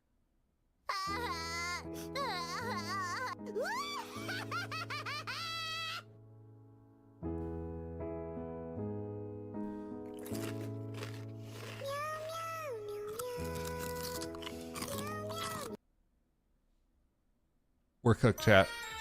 Goodbye, sweet. We're cooked. Okay. One of the TikTokers I know, he told me, Luke, you seem like you are anti-short form. Why is that? I was like, I'm not anti-short form. Short form is very powerful. The problem is short form is way more susceptible to being overrun with this. Okay? This performs better than anything else, allegedly, than anything else you and I will ever make in our lives. But I'm pretty sure it's because it's all just view botted. It's view botted, like botted, like mad in these content farms, like in China and India.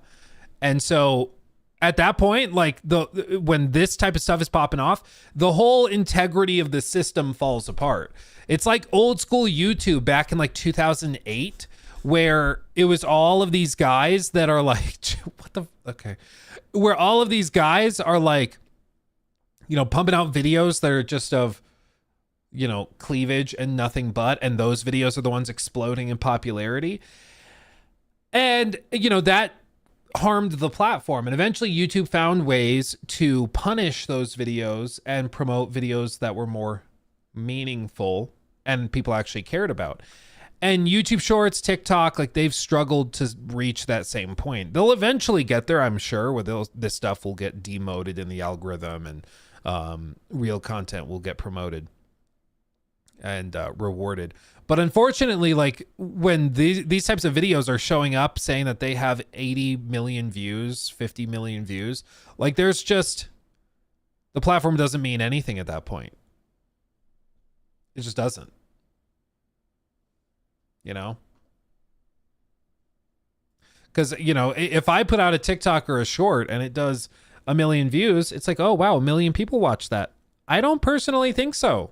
Like, I wouldn't be surprised if a lot of those are just these, like, same bots that are liking that stuff, you know, viewing other things to keep the algorithm moving and to help them, you know?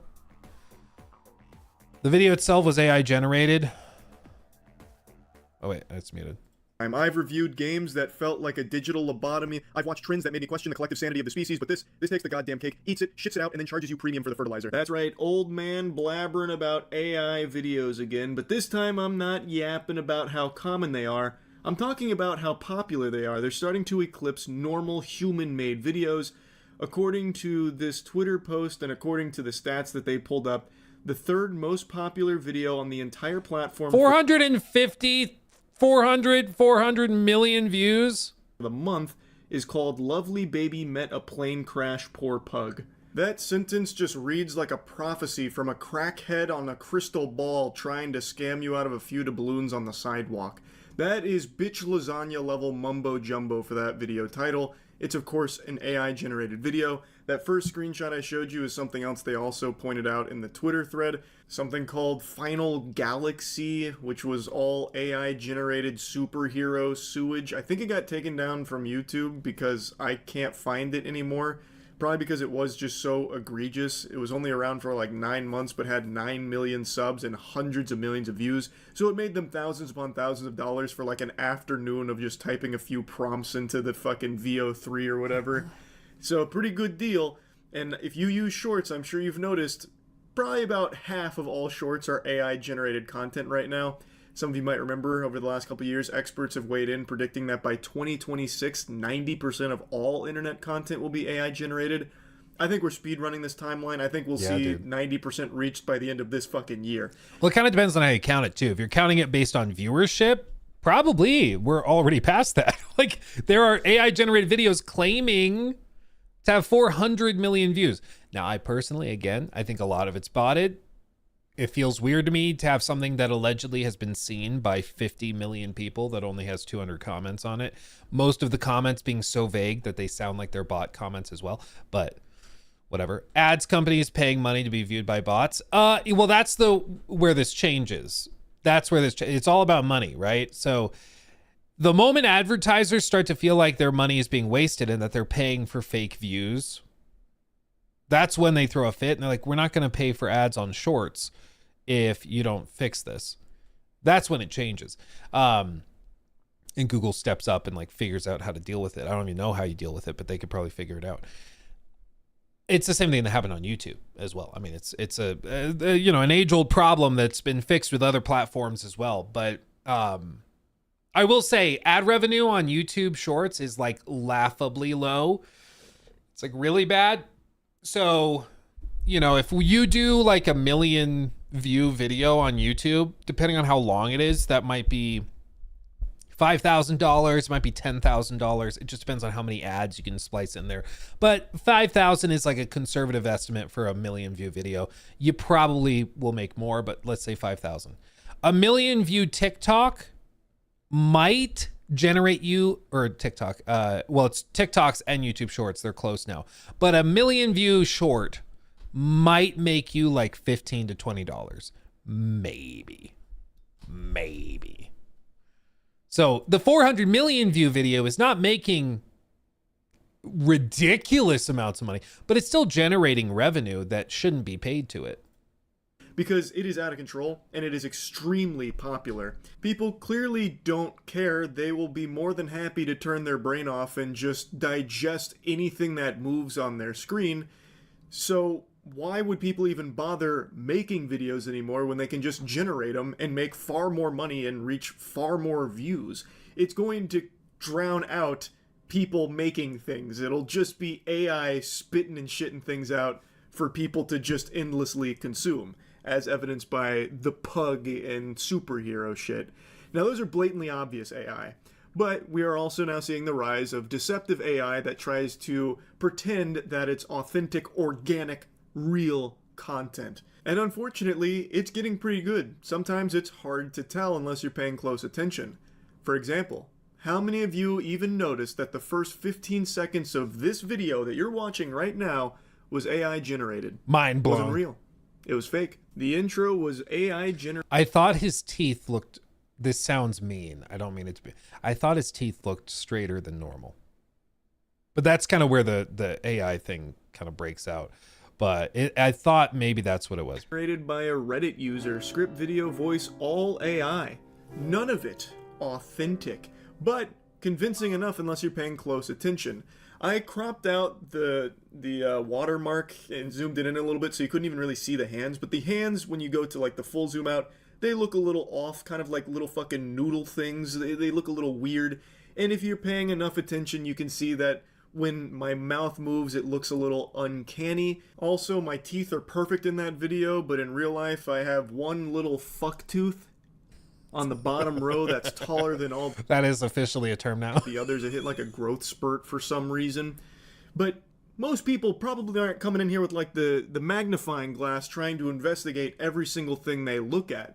So a lot of people, I imagine, may have just started the video, or maybe opened another tab and didn't have any clue that it wasn't actually me, because the voice generation is good. Even if you're watching the video generation is pretty solid. Yeah, again, just to rewind it. Now, I've seen some dumb shit in my time. I've reviewed games that felt like a digital lobotomy. I've watched trends that made me question the collective sanity of the species, but this takes the goddamn cake, eats it, shits it out, and then charges you premium for the fertilizer. That's right, old... It's pretty good. Pretty good. Luke has been AI this whole time. That's right. You got me. Okay. It's the lip movement. Yeah, but this is the scary thing, is it's like, what made me think of it was the teeth. Cause like he said, the teeth are all just like, you know, pristine and perfect, which people's teeth are not like that. My teeth are not pristine and perfect. I have these vampire fangs. Not everybody has Johnny Depp teeth, you know? So that's kind of the giveaway when you're looking for it. But it's pretty good, man. It's pretty good.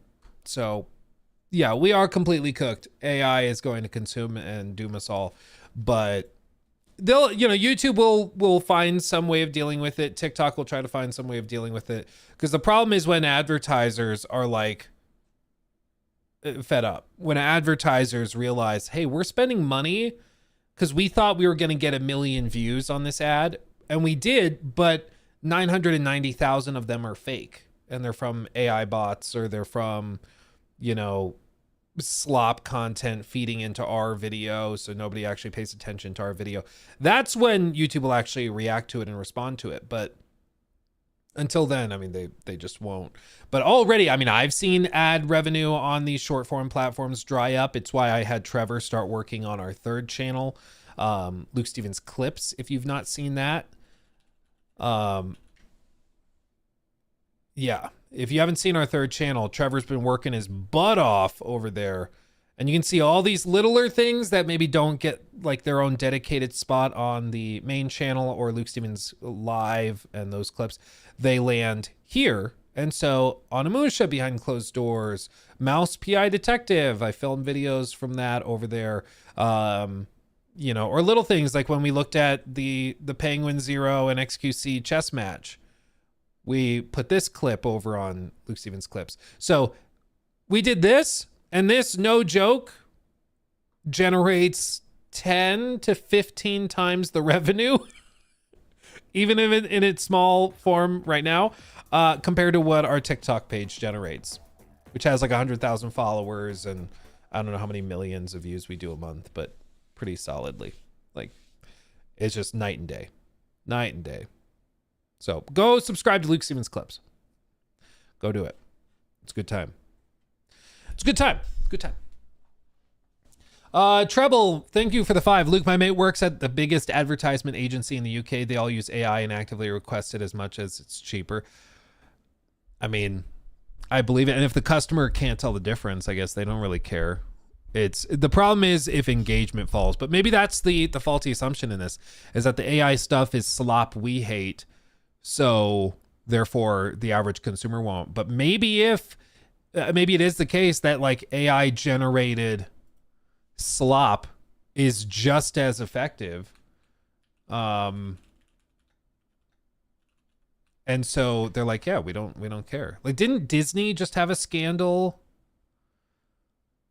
where they used, this. They posted this. The night Buena Vista Street came alive. And this is like an AI generated picture. Look at Mickey's hand. What? Bro has like an extra 2 fingers. What is going on with this finger? What is with her leg? Like, it's all kinds of messed up. But this is AI generated. Like this guy over here, like what's he doing? Like the whole thing is just weird. Very uncanny. It doesn't look right. But this is coming from a multi-billion-dollar company. And honestly, for the average consumer, they probably glance at this, be like, oh, came alive, beware, it's frightful fun parade. Oh, it's a new parade. Okay. And they move on with their day. So they could have paid an artist, like, for a few days work to build this out. But why do that when you can just do this, you know? So maybe we're the problem that we don't like it. maybe we're the old geezers that suck. I don't know, man. Yeah. If only Disney had a lot of artists. If only they had hired, like, you know, maybe a bunch of world-class developers who could work on that. That'd be great. If only, dude. If only. Okay. Okay, where am I? Close that. Close that. Okay. Gotta have that infinite unsustainable growth though. Yeah, exactly. Well, maybe that's their solution is they're like, how do these social networking platforms, how do we keep them growing? And it's like, oh, just have robots watch the videos. Jimbo404 donated $10 through Super Chat. Gotta have that infinite unsustainable growth though. Yeah, exactly. Thank you for the 10. Katie Cat, thanks to Loxy for my gift sub. Luke, you should check out AI vlogs. They've been flooding my TikTok. Yeah, we looked at them on stream. We pulled up the Bigfoot and Yeti ones where they go and it's like the Outdoor Boys, but it's a Yeti walking around. And they are entertaining. At least that stuff has like a modicum of effort because they write the script and everything. But Jack donated $10 like that baby pug chat. video. My favorite quote of all time. Think of how stupid the average person is. And realize half of them are stupider than that. Exactly. George Carlin. That's a very good point. Yeah, think of how stupid the average person is. Half of all the people out there are stupider than that person. It's true. It's true. Well, and I mean, the other thing is there's a lot of content that is specifically targeting like little kids, like iPad kids, whose parents just give them their phone or iPad and let them just scroll because they don't want to like be a parent. So they just let their kids scroll, doom scroll for hours and hours and hours on end. And like a 5-year-old reacts well to that pug video. They probably like, ooh, and the little parts of their underdeveloped brain are lighting up like crazy because it's a baby like them and it's a pug and they like little puppies. And that's like what they like, you know, that it performs well, and then it keeps feeding that video to other kids because the algorithm recognizes that these kids all are watching the same types of videos and stuff, and it pops off. Gen Alpha will literally become absorbed into anything you put in front of them. Well, no, I think it's kind of the opposite. I think they won't be able to engage with much of anything. I think it's going to be like the attention span is so freaking short, they won't be able to do anything. Like they won't be able to think. They won't be able to sit down and solve a problem. Like it's going to fry their brains, you know? And it sucks because like iPads and tablets and stuff are amazing tools. Like there's one like app we found that whenever funnily enough, whenever like Lachlan goes and is like waiting in the waiting room at a doctor's office, if Ori is going to the doctor or Nikki's going to the doctor or I'm going to the doctor and he's there, he gets to like do his tablet spelling game. And that thing, like it's literally just an app that helps teach him how to read, and it's very like straightforward. It's you know, combining different letters with the phonemes and sounds of them, and then he has to spell out words and stuff. And even though Lockie is 3 years old, he can already read at like a first grader level. Like he's already reading off basic words and sentences and stuff.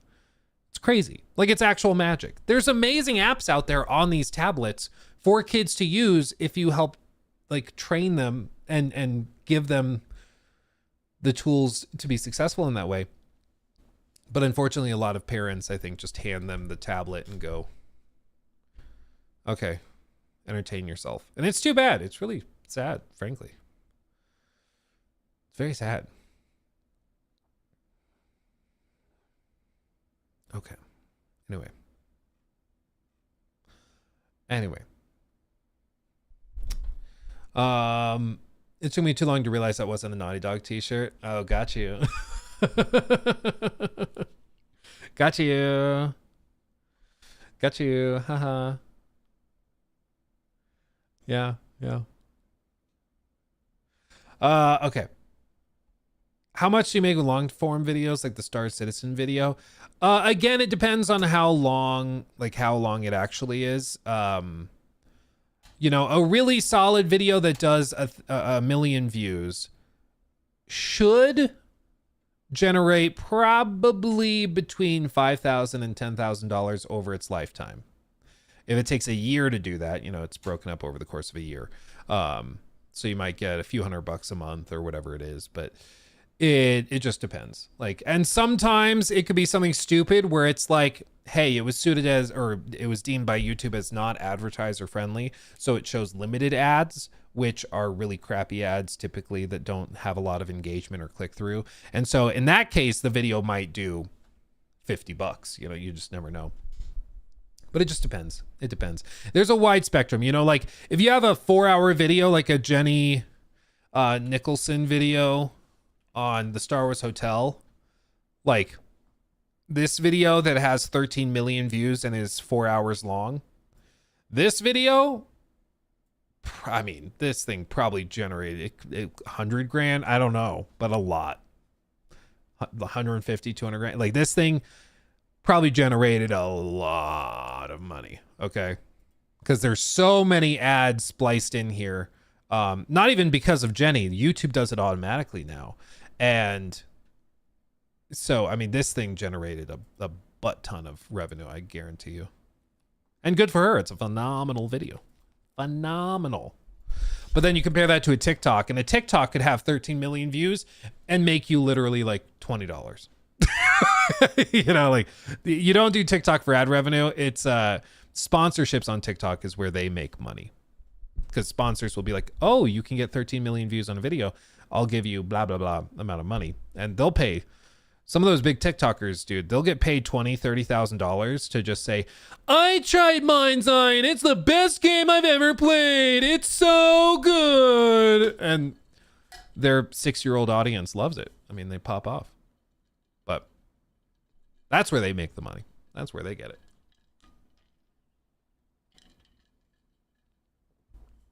Okay.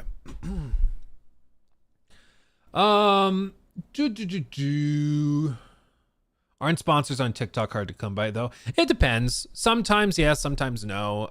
They're getting harder to find because what's happened is,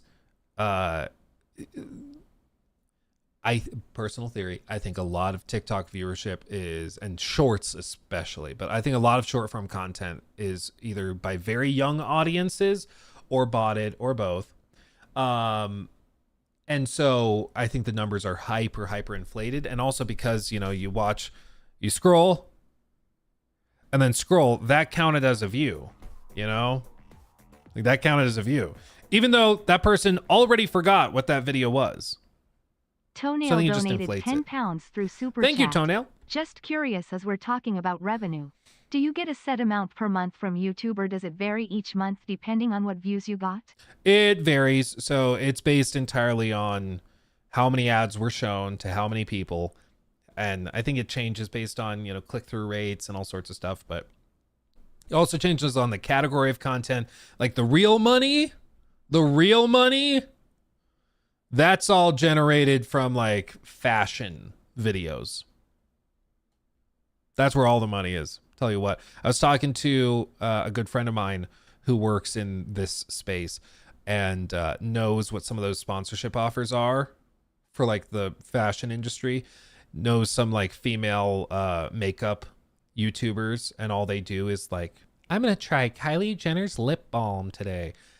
Dude, they will make like $150,000 to promote a lip balm. It's insane. It's absolutely insane. Damn, so you never know what your pay is going to be each month? No, not exactly. I mean, I can have like a pretty good idea. I have view targets that we aim to hit. I have, you know, we'll have sponsors and stuff that we'll do a sponsorship January 1st, but that won't pay out until March or April or whatever. So you have, you know, a general idea typically, but yeah, if I don't have any videos going up for a month, like, I can't make payroll. I can't pay Jacob and Trevor. I can't certainly pay myself. Like, things get bad very, very quickly. It's not for everybody, dude. There is no security in this. You know, you eat what you kill, basically. Yeah, but fashion stuff, that's where the crazy amount of money is. I'll tell you what. Gaming revenue is known to be pretty low. Wet Specimen, what a name. Thank you for 2 months. And Mia, thank you for 15 months. What do we have to do to get you and Jor to do a Zoolander-style fashion show runway walk-off? That's a fantastic question. I'll ask Jor. If I ever visit him in Amsterdam, I'm sure they probably have pop-up fashion shows. I'm sure. It sounds like something they would have in the Netherlands, doesn't it? Doesn't it? How many members do we have? I think on YouTube we have like, it's not a crazy amount. It's not many. It's like maybe 380, 400 or something. I don't really push it. If you want a membership, get a membership. You can join our Discord. That's always great. But yeah, it's not crazy. Typically streams that have our viewership, they're pushing subs and memberships like really hard. I'm just glad to have you guys here. So maybe I should push it more. I don't know. Maybe I should put the number up. You know how some of the guys do that? They put the number up there, like, you know, 14,000 out of 15,000 or whatever it is. Maybe we do that. When does Luke bathwater soap come out? Needs to be sooner, doesn't it? Yeah. In India, Borderlands 4 standard edition is 4,000 on Steam, which is roughly equivalent to $45. I'm genuinely shocked. Oh, sweet. That's crazy.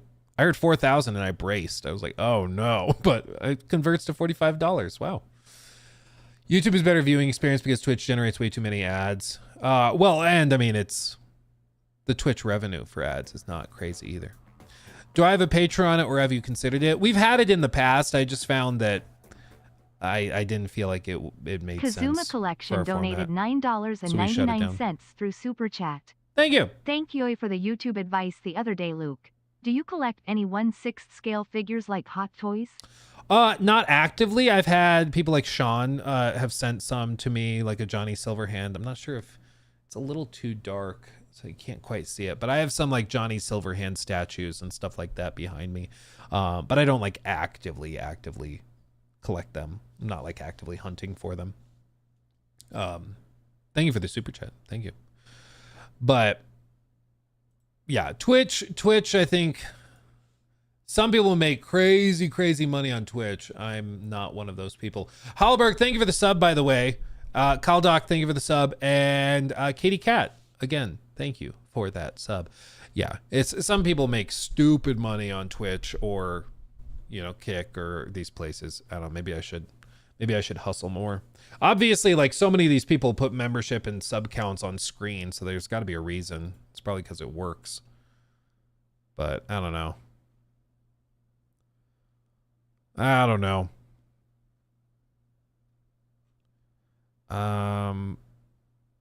Where did I put this video I wanted to look at?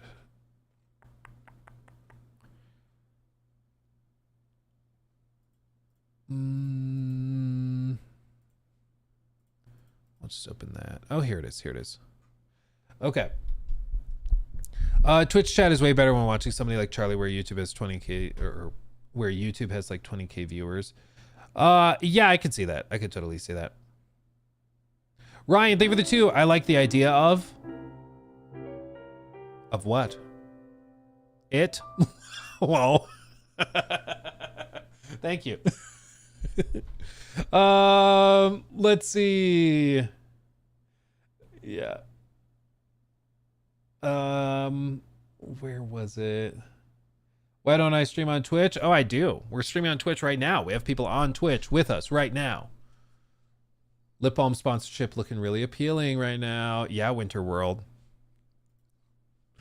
Yeah, dude. Live in Colorado. It's real dry here. I could use it. No, I do hope. I hope everybody, you know, lands on their feet. All the TikTok guys are able to adjust and adapt.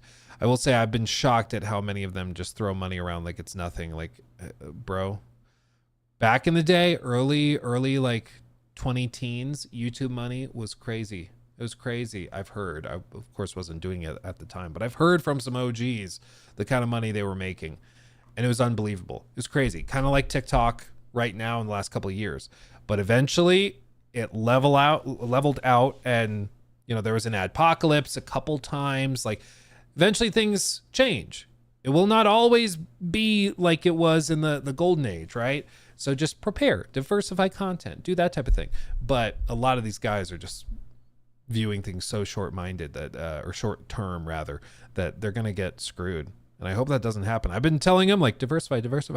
Start streaming, create YouTube channels, do stuff like that. Spread out your content. But I guess you can lead a horse to water. You can't make him drink, right? Yeah, the gold rush is over. Well, it's starting to end, because I got told by a brand rep for a pretty big gaming company. They were like, our budgets have gotten slashed because they did big marketing pushes last year on short form primarily, and apparently the results weren't anywhere near what they wanted. Like Star Wars Outlaws, they spent millions of dollars on short form content, and the results were, as we know, pretty abysmal. I mean, the game did not do well at all. The majority of their marketing budget, I don't know if actually the majority, but a vast sum of their marketing budget was spent on short form promotion, and the game was a catastrophic flop. I think that tells you all you need to say. I mean, like that's all you need to know. And so a lot of these big companies are starting to adjust those budgets because they're like, the number may be big.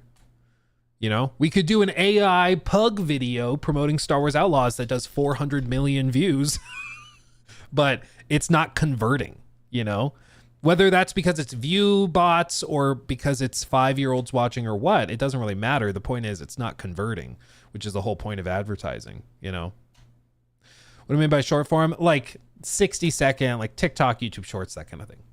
I know TikTok can go longer than 60, but you know what I mean. Like short form, usually vertical content, Instagram Reels, all of that. Yeah. YouTube trying to push vertical streaming. Not sure if it's going to take off. At least it does not pay at all. Yeah, I mean, TikTok has that. They do pretty well with that, apparently. I don't know. I'm not somebody that watches that, but I'm sure there's some aspect of it. Let's see. Okay, I wanted to look at this. Enough AI slop. Enough of that. For example, a streamer I watched said they reached 3,000 subs. They would either play Elden Ring. They never played a Souls game. They reached it in 3 days from 1.5K. Oh, interesting. Chanty says usually the counts gets a reward that they reach. There's also probably some kind of subconscious mental cue. Seeing a number go up creates a sense of community. Well, I guess I can ask you guys, would you like it if we had like a member/sub count counter, and then we hit, like, if we hit certain tiers, we do something fun? I don't know. We could do either game nights, or we could do, I don't know, an IRL stream where Jacob and I go walking around somewhere. I don't know. Yeah, meh. You light a candle. Give me a candle. Give me money and I'll light a candle. You're welcome. That would be funny. No. These are some DSP like rewards. That's so stupid. Or what was it? Hold on. I'm not making this up. This sounds made up, but it's not. He did this as a reward. Where is it? Is this it? I need to just find one clip of him doing it. That is not what I'm looking for. Is this it? Nope, that is not it.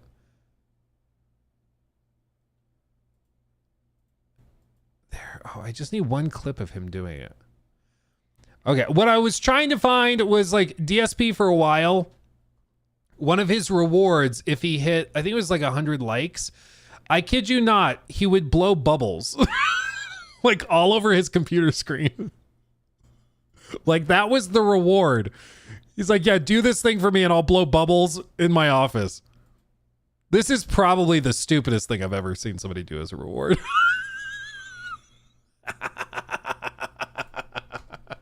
It's so dumb.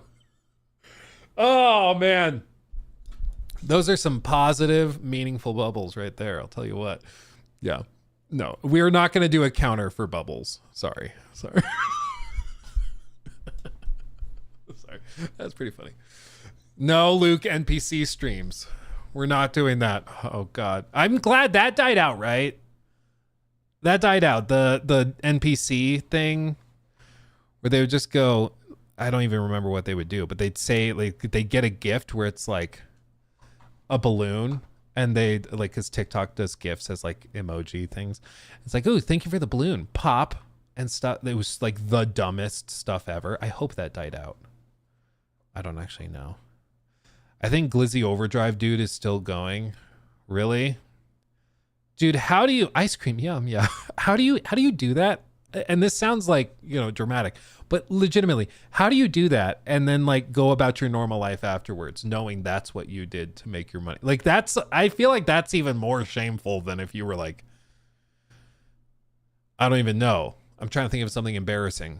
I don't know. It's like that. I just can't even imagine. It's like, yeah, I make brain rot for children. Like, I can't even imagine. $20 is $20. Yeah, I guess. Oh my God. Oh man. Oh, you just want the funny clip of us unsubbing to see the number go down. Panic equals funny. Well, dude, that unironically is like, that is legitimately why they removed the actual like full number. So now when you see like sub counts, they'll do like 1.47 million or something, because they realized if they put the real number there and they put like, you know, 1475 123, people would unsub and then resub and see like the number go up or down. And so they took it away because people were doing that. The other reason is, I think it was after Projekt Red lost a bunch of subs, they realized like people were unsubbing, and it became like a thing because people would have like streams rooting for a YouTuber's downfall or something, and they would do like a view stream of watching the sub count drop, and they're like, that seems toxic, so they just turned it off and made it so now it rounds up. Yeah, they also got rid of dislikes. Honestly, I'm surprised the dislike button is there at all anymore. It's probably deep within the algorithm. There's some reason they can't just get rid of it, but I'm surprised it's still there even after like some of the recent stuff has happened with corporate content, like you know, the Snow White movie getting mass downvoted, the Acolyte stuff, Ubisoft stuff. Like, I'm surprised it's still there. I would have thought that there's been phone calls from Disney being like, get rid of it. It makes us look bad, you know? I would have thought they would have gotten rid of it. And then Grimbrecca, thank you also for the sub over on Twitch. Thank you. Thank you. And also Quackamole, thank you for the membership. Thank you guys. Thank you. Glad to have you. Booyah. Yeah, and that plugin, I know people are like, you can just use the plugin. That plugin is hella off in my experience, because like I can see on my videos the real number, and then I see what the plugin thinks the number is. It usually like triples or quadruples the number of dislikes. Like, its estimations are way off, at least in the stuff I've seen. Like, and I've talked to other YouTubers about it, and they said the same thing. Like, that the dislike whatever plugin is like way off, because it just estimates, it just guesstimates. It doesn't actually look at the number. It's just an estimation. You know, it's just weird. When are you getting rid of the obsolete 4090 for a 5090? I don't know. I genuinely don't think there's a reason for me to like upgrade to a 5090. I've looked at it. I've seen the comparison videos, and it's like, I don't think that would even matter, because my setup is limited by my capture card for streams and everything. So even if I could do like 4K at 200 frames on some of these games, I couldn't do it because the capture card limits me to 120. So like, it literally would not be helpful. Yeah, I'll take the 4090 off your hands. Dude, I can't even tell you how many times a week I get emails of people asking me if they can have like, I get emails from guys who are just like, hey, do you have an extra like PlayStation 5 laying around?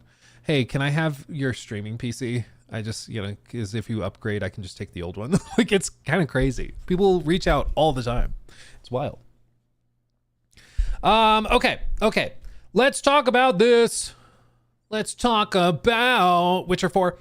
Okay. News. This is going to be a big one, ladies and gents. I'm not sure if we'll get through the whole thing. Probably not. Hey, Luke, can I have your dog? Yeah, can I just take your dog off your hands? Okay. News segment. So Digital Foundry, they mentioned that they were doing this, but Digital Foundry went to, oh, hey, thank you for the 20, NPC chatter, is starting a game channel even worth it in 2025. Seems oversaturated. Is even possible to stand out? It is. If your content's good and your personality is interesting, you can stand out. If you want to make content, make content. Don't let anybody stop you. You just got to do it. The problem is a lot of people want to get into content creation for the wrong reasons. They want to get into it because it seems like easy money, or because it seems like it'd be cool to, like, I guess be like a like Z-list celebrity, you know, because you have a YouTube channel.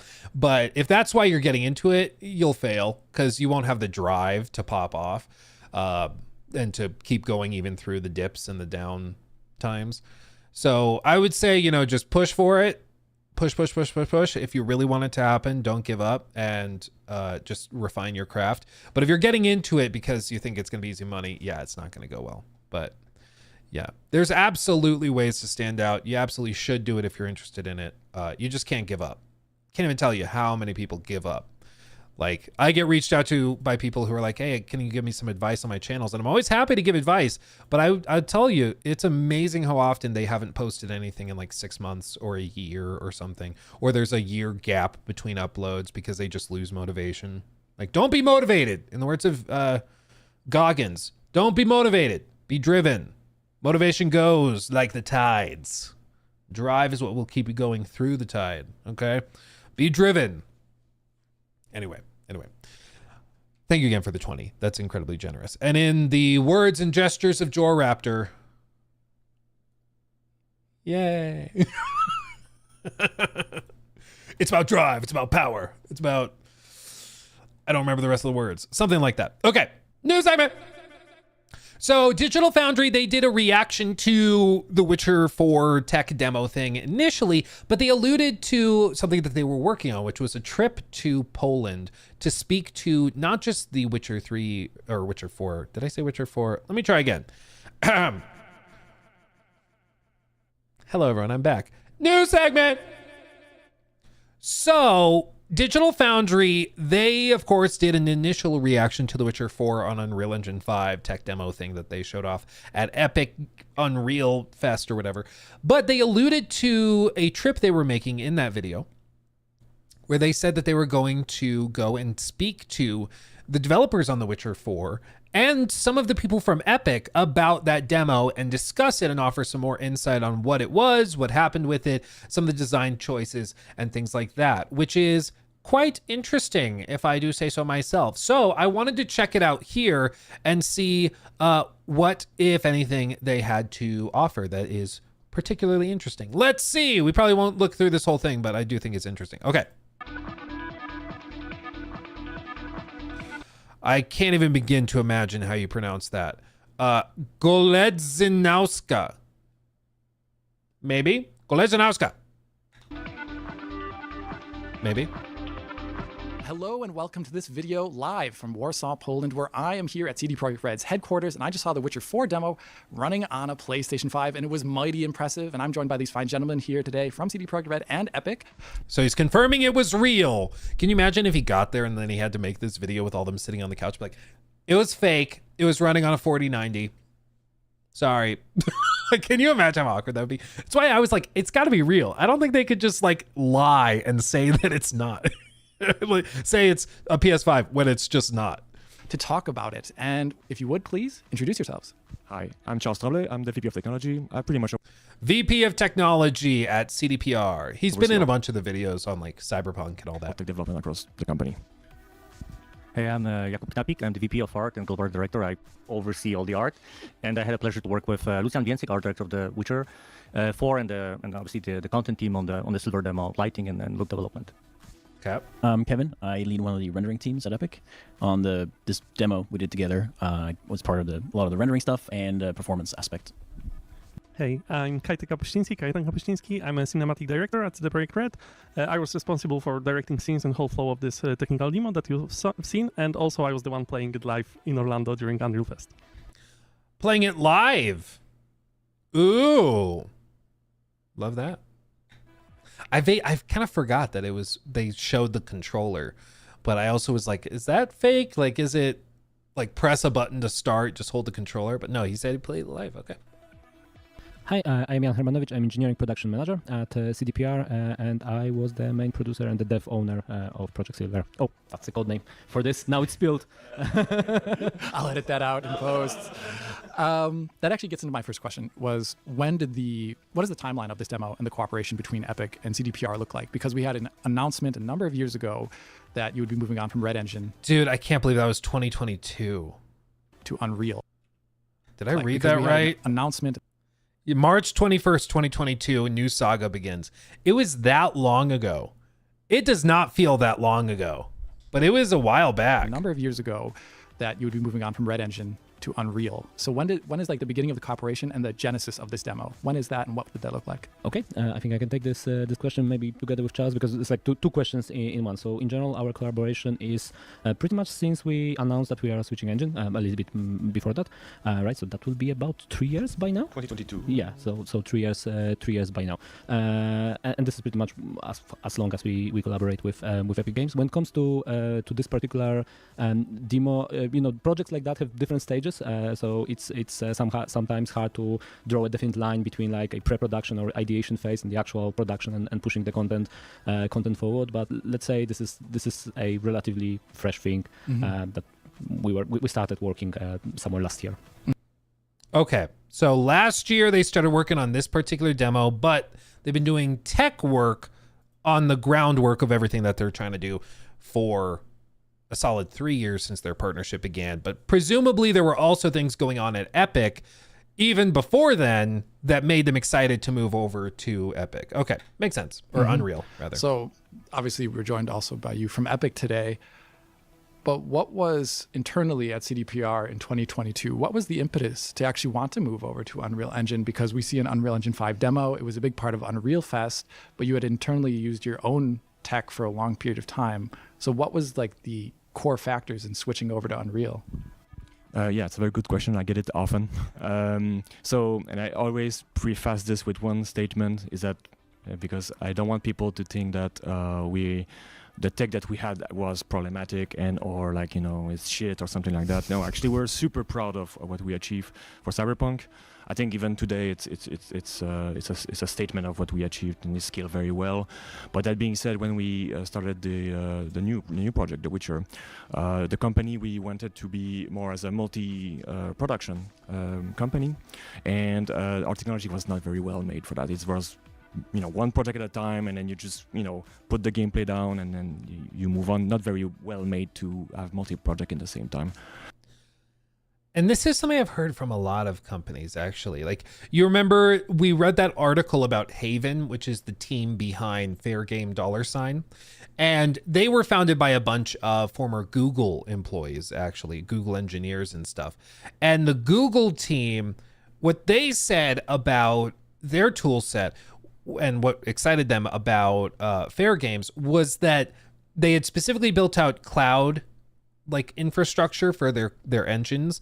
And when Mark Cerny went in and like actually like decided, okay, we're gonna buy you guys out and do all of that, because Mark Cerny was in a lot of it. If we go Haven Studios, let me show you.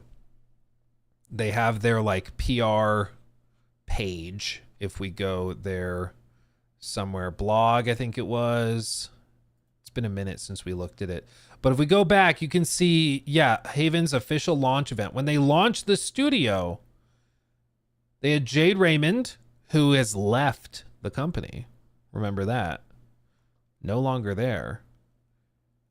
And Mark Cerny. I'm not actually sure who the other guy is. Leon O'Reilly. I'm not sure who Leon is. But they had Jade, who has since been booted out, and this guy who I don't recall, I'm guessing head of the studio or something, and Mark Cerny. And the reason that this is significant is because Mark apparently was one of the reasons that they decided to go with this, and they founded the studio in this way with these people because they thought they had a lot of potential on the technological side of things.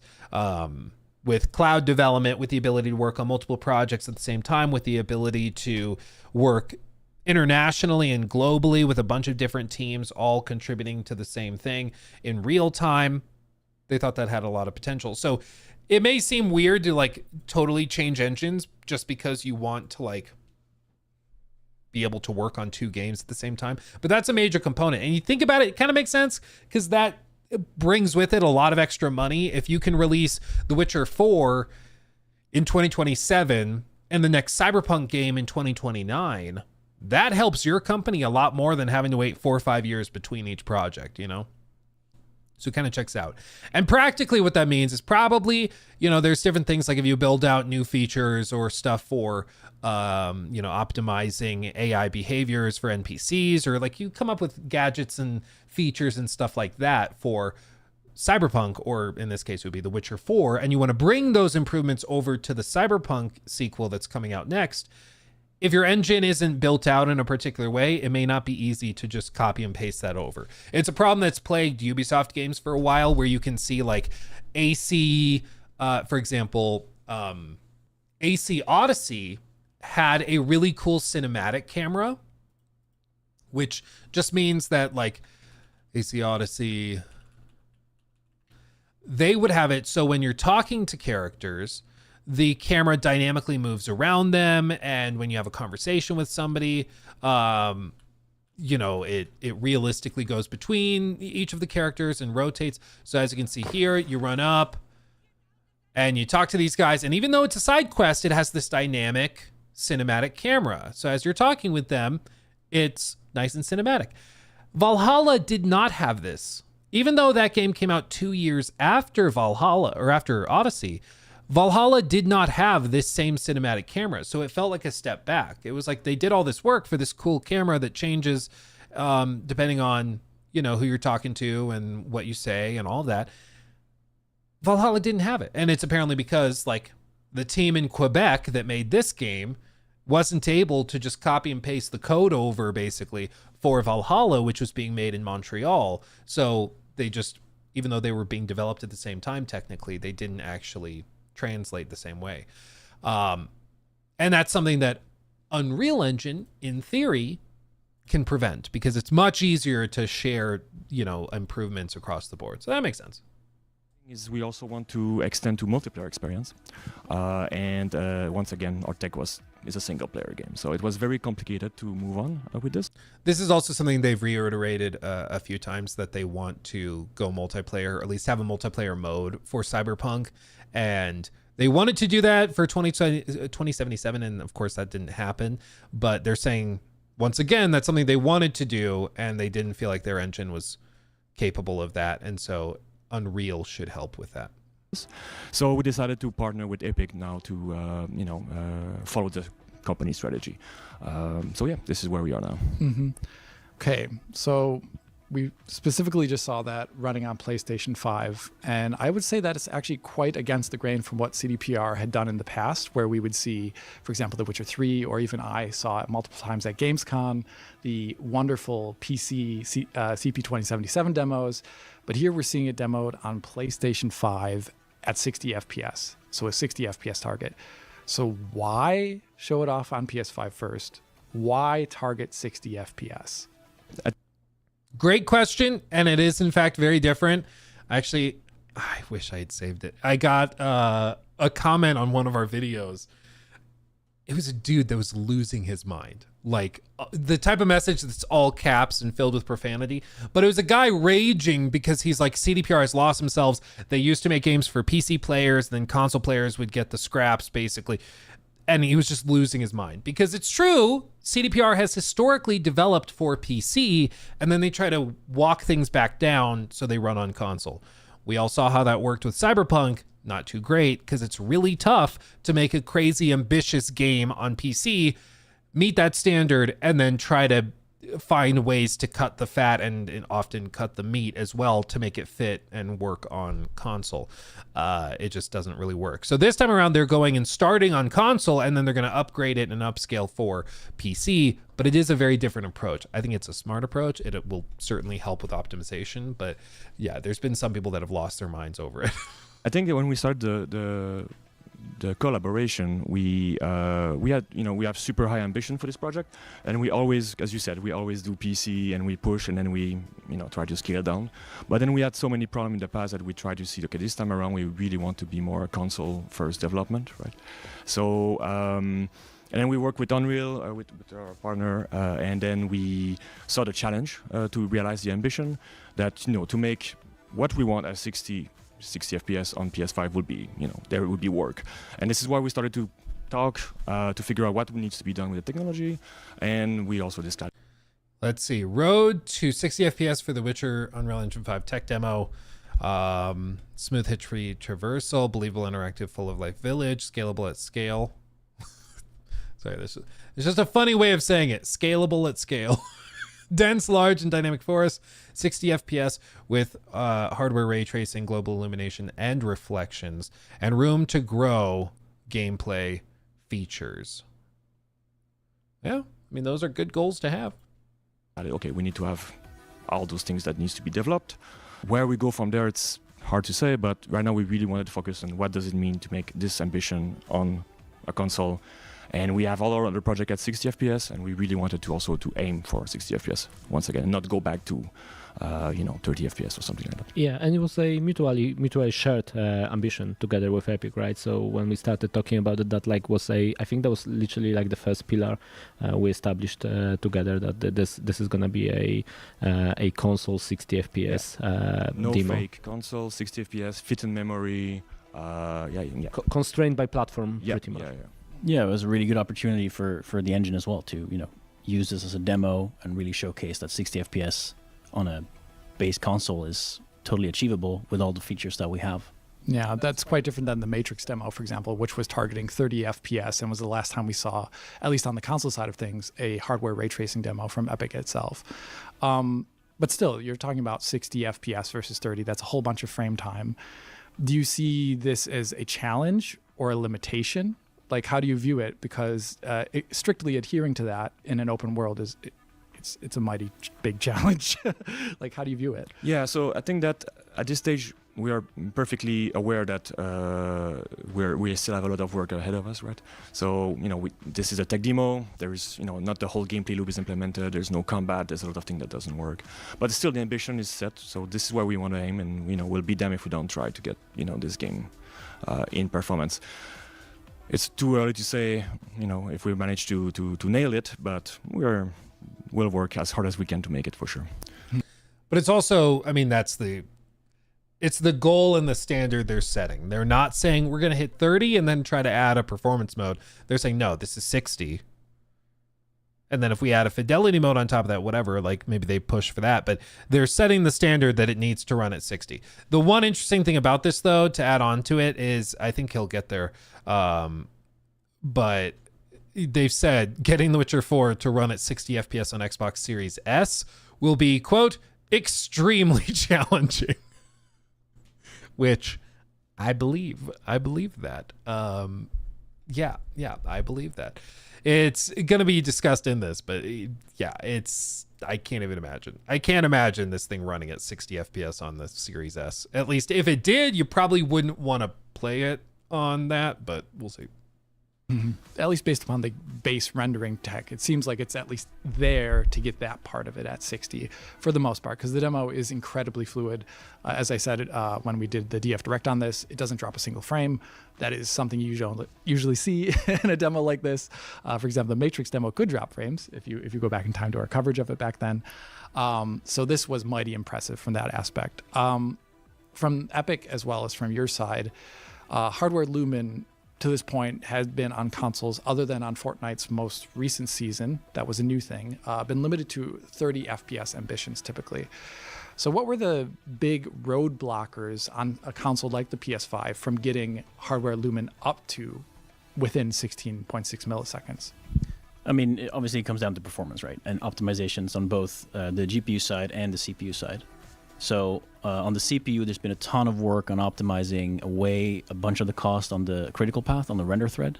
So, multi-threading things, removing all sync points that we don't need, allowing all types of primitives to actually time slice and not only landscape or something like that. That's for two. I love these kinds of graphs. So, of course, GPU, they have the threads broken down. And this is why optimization is not as simple as I think some people think. It's just make it run better.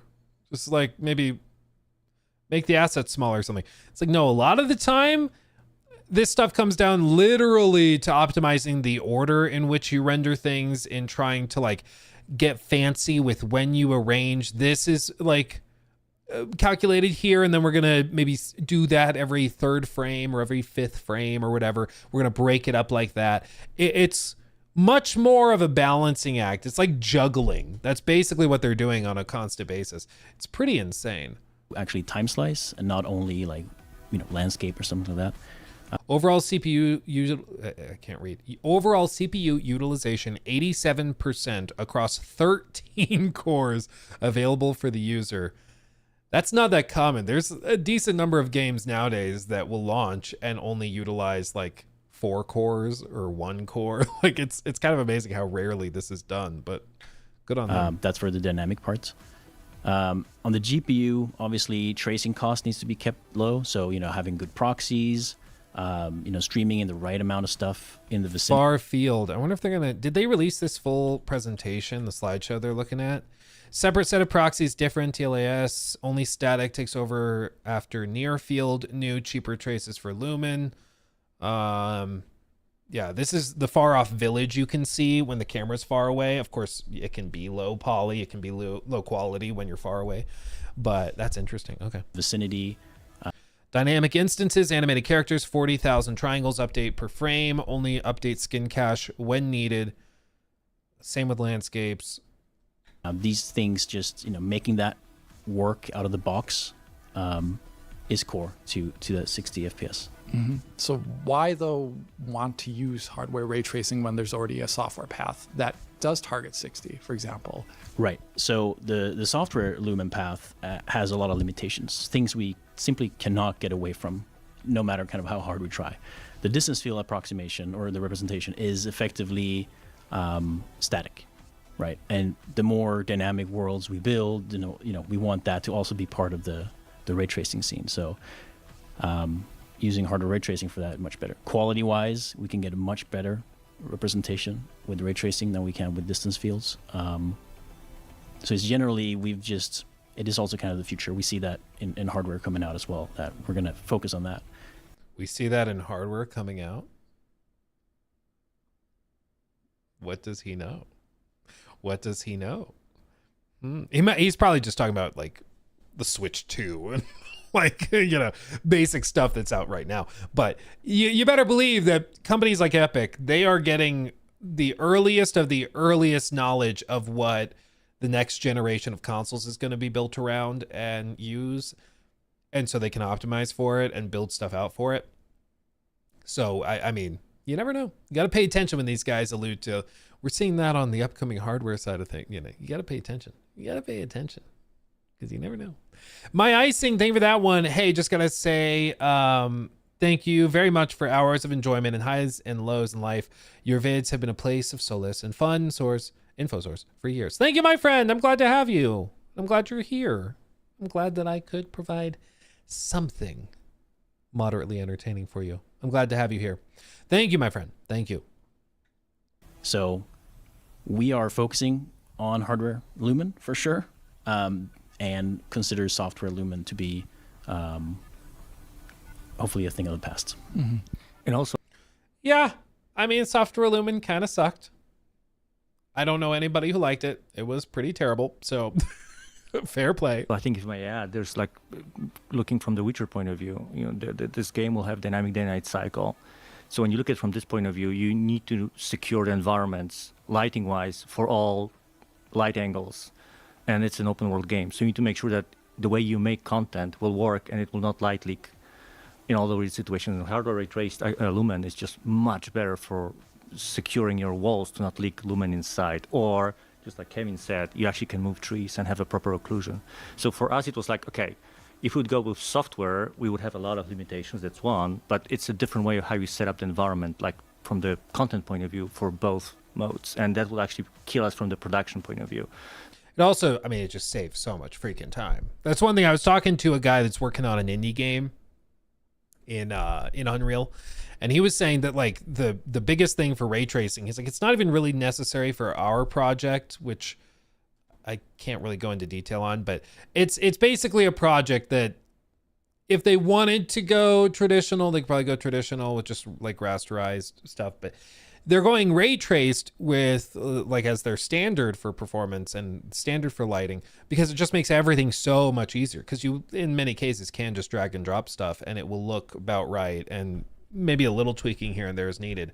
But when you're doing some more of these like more traditional lighting techniques, it's way more difficult, because like you said, you got to worry about light leaking. You got to make sure that each individual like maybe building that's being lit separately from the outside, from the rest of the environment, that there can't be light leaking. You have to worry about when the characters are transitioning between the two locations, that can cause problems. So it can just help speed things up. So looking from which translation, money. Time is money. When you have to give your team an extra week to light an environment because they're running into problems with all sorts of weird artifacting and stuff, that's money. And if you can just flip the switch, ray trace it, whatever, and it works, yeah, that's way easier. Saves you lots of cash money. This point of view, there was just one big challenge. We just need to do it on the tech side, because it would literally kill us on the production side later on. Otherwise, we'd have to change the design of the game. Yeah, I think actually that's a pretty good point. You know, if you do software Lumen on one platform, but you intend on scaling that up to hardware Lumen on another platform, like working with both is problematic. Like you want to have the one representation. It's much better. Ew! Gross! Look at that! Seriously, software Lumen, bleh. Just not great, dude. Better. Yeah, I mean, this is niche, but it's like if you ever rendered a video with your CPU instead of GPU. It works, but damn, dude, it's basically unusable. Like, you can technically do it, but using the GPU, way, way, way better, way more efficient, just night and day. In this case, quality is also reflective, whereas in like rendering a video, it turns out the same. But yeah, man, ugh.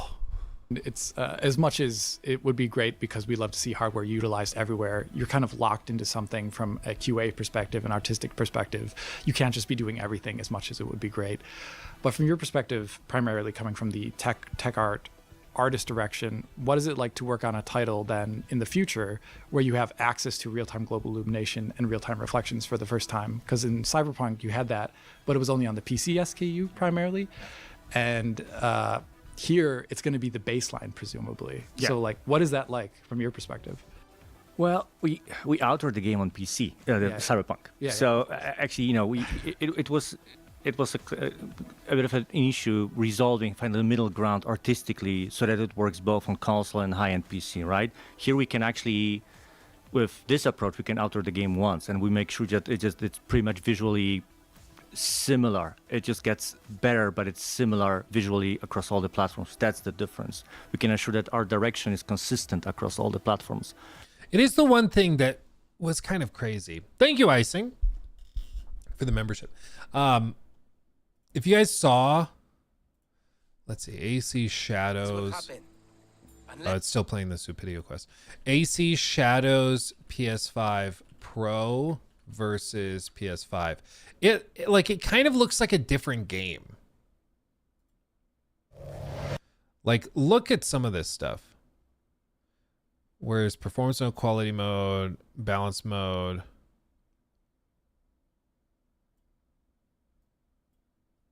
Like, some of the difference in lighting quality was unbelievable. Just show the side by side. That's all I need. Come on. One of the environments. Where's there's specifically it's the forests, and it's when you have like the shadows casting through the forest, where it's just night and day. Like the quality mode, the difference in resolutions is insane. And in some cases, like the actual art direction looks crazy different.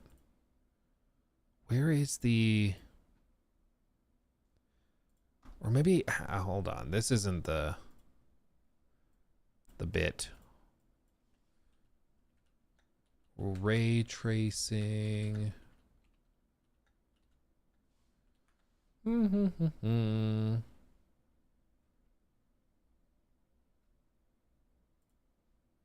hate to pull up a short for this, but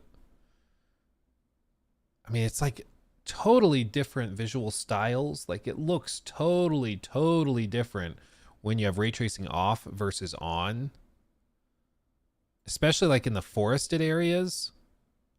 Like the vibrancy is just way higher. The detail in the lighting is way higher. The skin looks way better. It's just like it's kind of wild. It's kind of wild, but that's I can see what they're saying. They want to make sure that it's at least somewhat consistent across both, and this can help with it. Well, in PC, you could say that it is slightly different, look-wise, between the lowest grade and the highest grade platform, right? So that's the difference. Mm-hmm. And also for like cinematic authoring, using Lumen for the first time in cinematics, could you explain it, like what it was like for you? You know, I'm not super technical, so probably majority of questions will go to the others.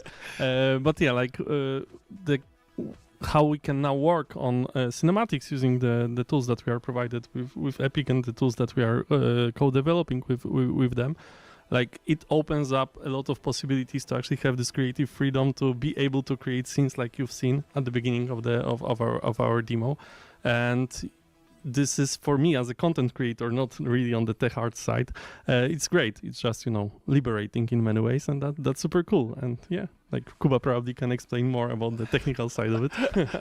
Yeah, well, actually, there are many more aspects to the look apart from Lumen that we actually introduced in this demo that actually contribute to like the more cinematic experience of the cameras, like lens simulation, film simulation, ACES, all that stuff that we also added while working on the technology for The Witcher, right? So all that contributes to a slightly more, effortless, I guess I can call it effortless approach to scenes.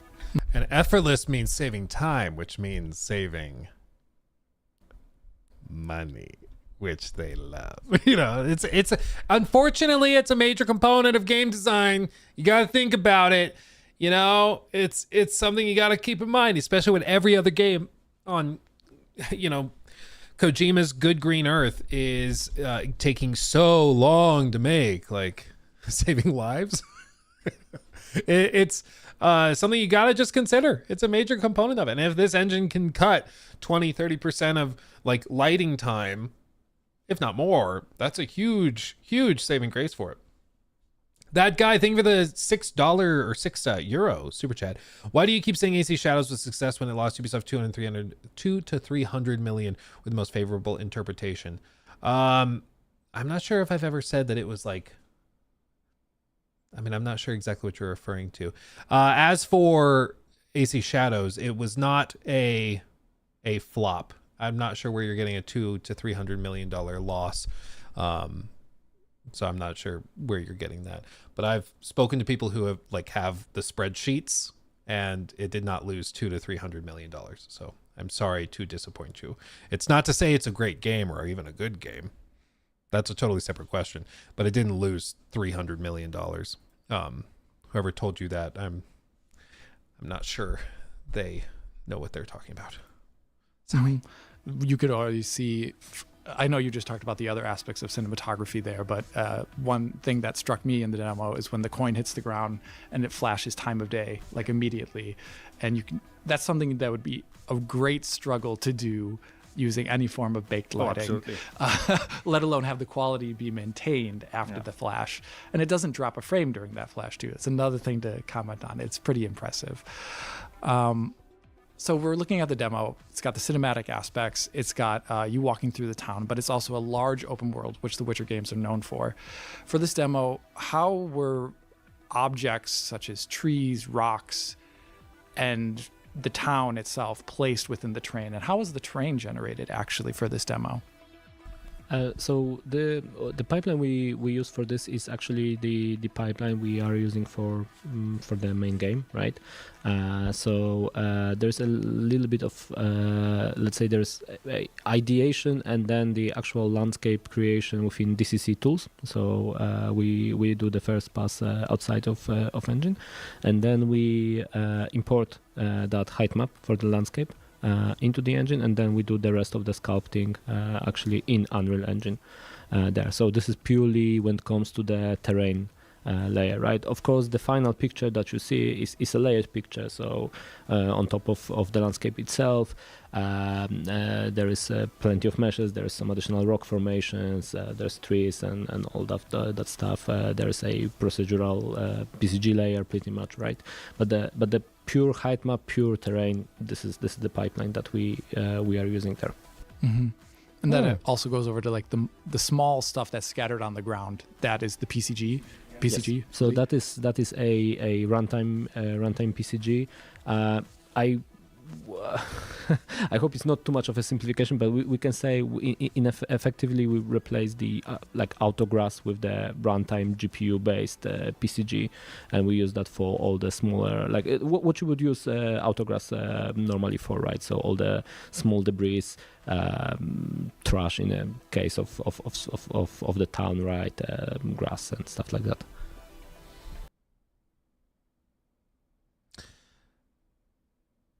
It does like start to break my brain when you really pause and you look just at the sheer volume. It's why like in Cyberpunk or other games, it's always the crap on the ground that I find like most crazy, because it's like every little bitty thing, every little wave in the snow, every rock, every stone, like all of this has to have some impetus for being there. It's got to have some either procedural push for being there where it's generated, or placed by hand in the case of like most of these objects, I'm sure. But it's always very, very impressive to me.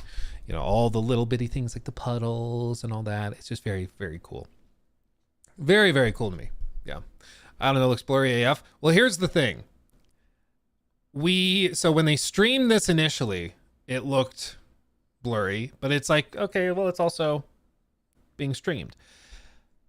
I think that kind of helped it. They've already said that it was using a lot of upscalers. Let me see if flawless frame times, flawless cutscenes, upscalers, render thread, game thread. Do they do anything?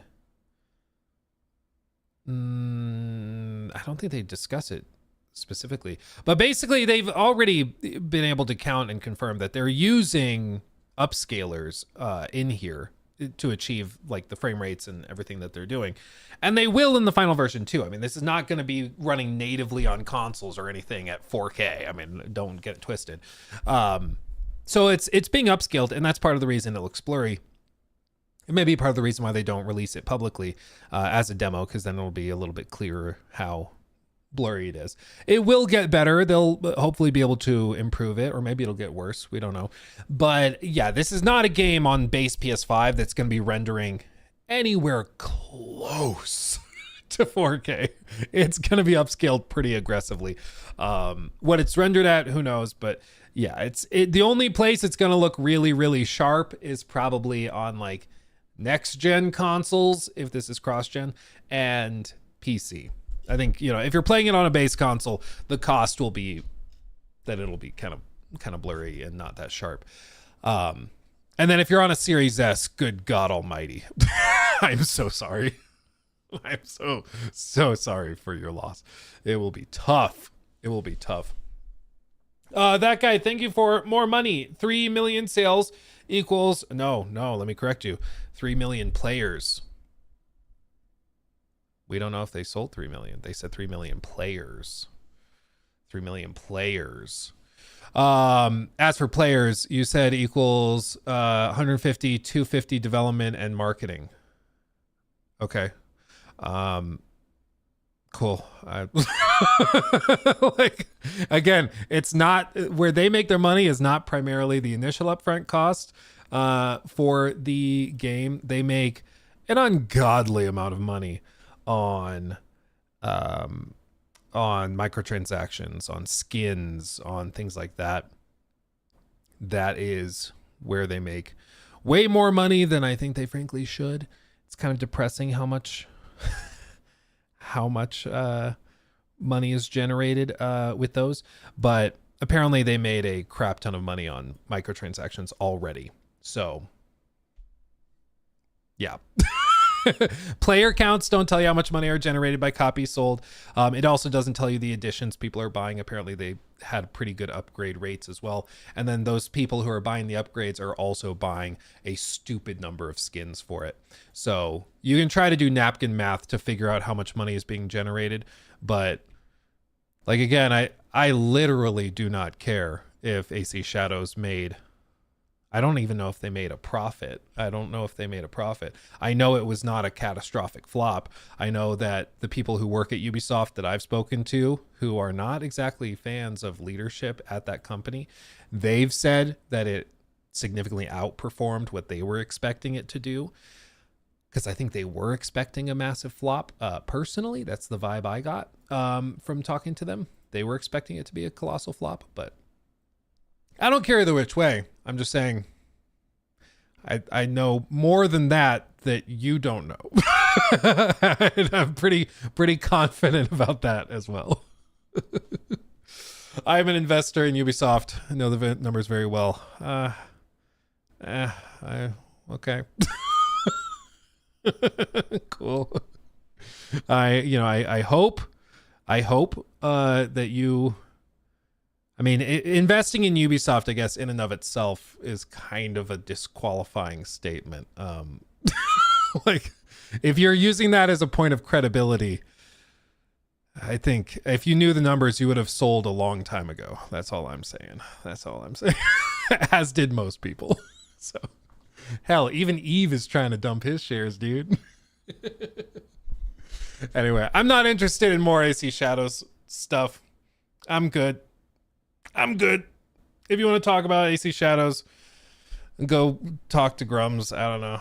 We'll probably find out more details about the final performance of it, like once the expansion lands. There's rumors they're going to release the expansion 4 days after Ghost of Yotei. And bro, if they release like the expansion for AC Shadows next to like Ghost of Yotei, I don't even know what the hell they're doing. I mean, at that point, what are we doing? Like, it's like there's all sorts of jokes we could make, but they write themselves. That would be a mistake. That's all I'll say.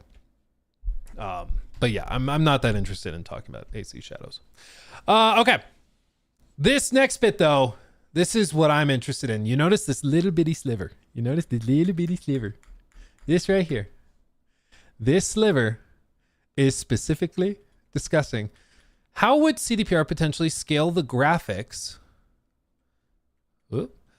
beyond or below PS5. So they have this chunk discussing beyond, meaning if you have like a 5090 or a PS5 Pro or what have you, next gen consoles, how do you scale it up? And they discuss that, which is kind of obvious. Crank the resolution, crank maybe lighting quality, things like that you can do. But how do you scale it down? Which this is basically, it might as well be how do you scale it to Series S, potentially Switch 2, probably not, and other handhelds like the ROG Ally, whatever. ROG Ally Xbox Ally Plus Series X, whatever it's called. Let's see what he says. So scaling up, but scaling down. We have an Xbox Series S out there, if you've ever heard of it. And you guys did scale, I'd say, rather gracefully in CP2077 onto the Xbox Series S. Where do you take a demo like this and get it running on something with less memory and far less GPU resources? Well, I wish like we did a lot of work already on that, but we did not. So this is something that is next on our radar for sure. I will be, well, again, maybe, but I will say that 60 FPS will definitely be extremely challenging on the Series S. Let's just say that it's something that we need to figure out. Like, yeah. Okay, so. And that's it. That's all they say. It's going to be extremely challenging. Extremely, extremely challenging. And I don't like. They're not wrong. Like, this is the thing. It drives me crazy because we've seen also every once in a while we have people come in with like Xbox fanboy types, and they come in and they lose their minds. When you say that the Series S has been like holding back this generation. But how do you take a comment like that and then conclude, yeah, no, it's right up there with all the other, like, it is literally the bottleneck. It is the thing developers are going over. Like, if they had the option to disable support for the Series S, I think they would, you know? I think they would. And we saw it with other games like, was it Black Myth? No, it was Baldur's Gate 3. Baldur's Gate 3, they didn't launch on Xbox initially because they couldn't get it working with all of its features on the Series S. And the policy for the Xbox platform is that your game has to basically be the same game on both consoles, on the X and the S. Doesn't have to run the same level. It doesn't have to both run at the same frame rate or resolution or whatever, of course, but they need to be feature, like, they need to have feature parity. And after Baldur's Gate couldn't get running on it, they kind of adjusted that policy and said, okay, you can have certain things available on the X that are not available on the S. And so like the split screen co-op, I think they disabled on the Series S because they couldn't get it working. Which, fair, if that's the solution you need. But in this case, with like a big game like this, if they just start saying, yeah, we're not gonna be able to hit 60, that's just, it is what it is, and I believe them. Now, hopefully they can hit 30 and lock it at 30, but even then, like, I would guess that this thing looks pretty rough at 30. Still quite blurry, would be my guess. And, you know, it just is what it is. It's really unfortunate because I think the Series S was designed with good intentions. It was aimed to be a lower cost option for people to get into the next generation of gaming. But because it was lower cost, it was also much lower power. And that also meant that it was effectively, like, it just didn't allow the generation to advance the same way it normally would. And I mean, again, you look at some of the games from like this year, maybe what's another one?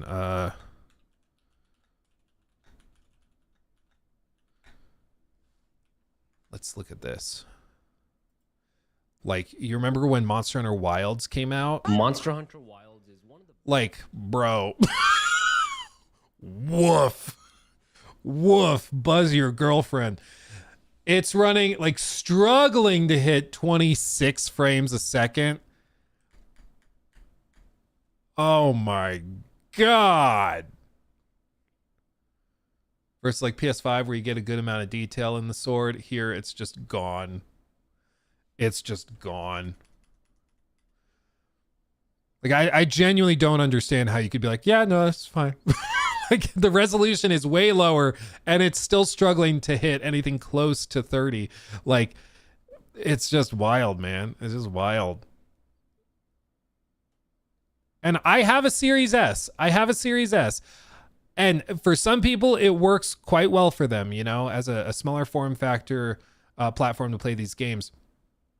But man, I think a lot of developers wish that they could just like turn off support for it, because in order to get these games running where they can be ambitious on PS5 and like the Series X, but then also be able to scale it down, it's just, it doesn't work so well. You know, they're like, I really wish we could just turn it off. Really wish. But 480p upscaling. Yeah, dude. I mean, that's how they have to do it. They don't have a choice. When you're used to it, you can't tell the difference. Well, and the other piece is, and this is a major component, and it's where I've defended the Series S before. If you are running on an old or very small display, it can work. It's a great device for that. Like I don't have it down here. I have it upstairs. When I went on vacation in December, I brought the Series S to film, funnily enough, the last Suicide Squad video that we did with this, like, whatever season 4 or chapter 4 update with the last playable character. And so I brought the Series S with me to Universal Studios, brought it to my hotel and everything. And they have cool attachments for it. I forget what it's called. I can't remember what it's called. It's like, is it the G story? I think this is right. Yeah, or X screen. Was it X screen?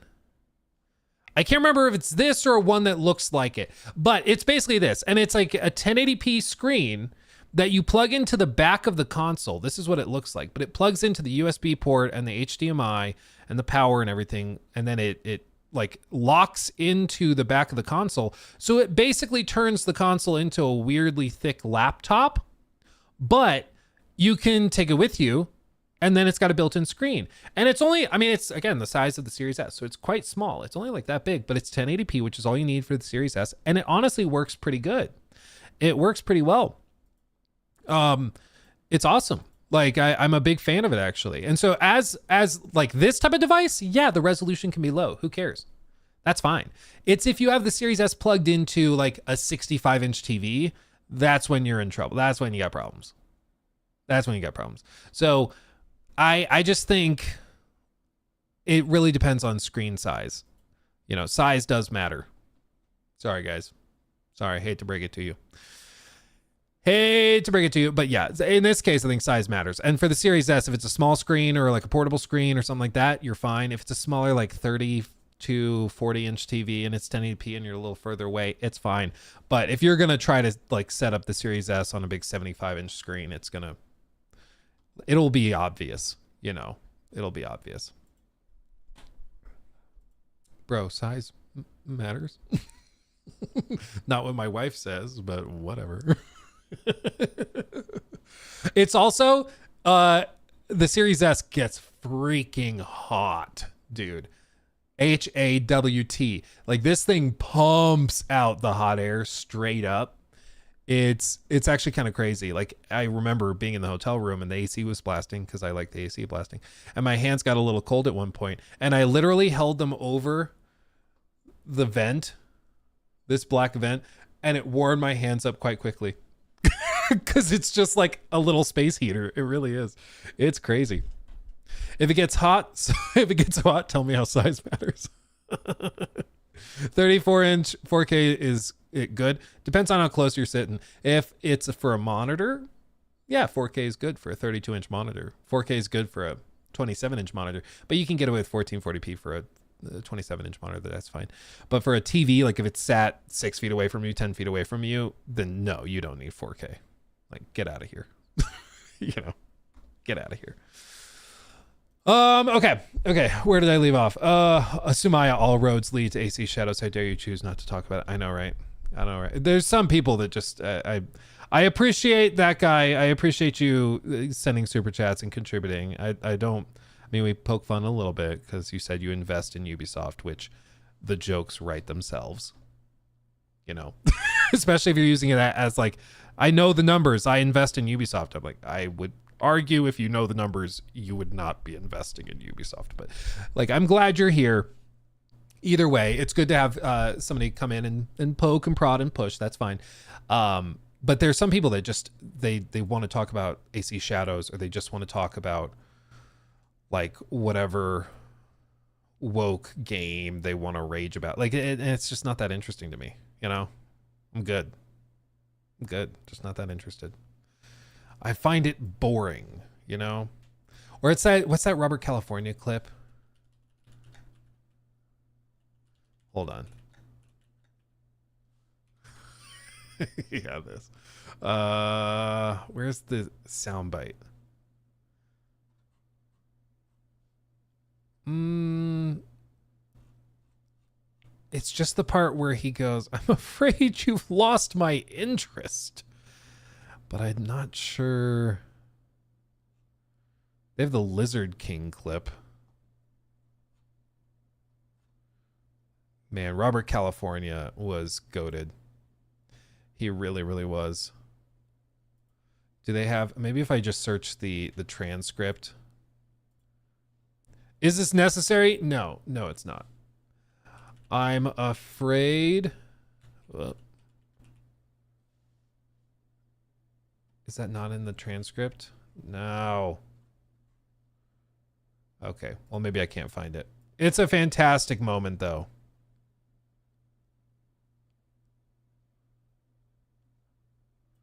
Is this it? The magician poorly. Hello, Nell. It's Mom. Do keep your chin up. It can't possibly be as bad as you described. No. Oh, man, I'm sorry. I was trying to find it.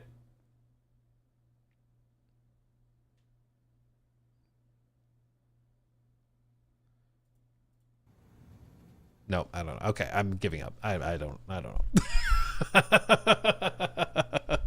I can't find it. Juicero investors, anyone? Hands up? No? Yeah, dude. I play on an 85-inch Samsung. Told you size matters.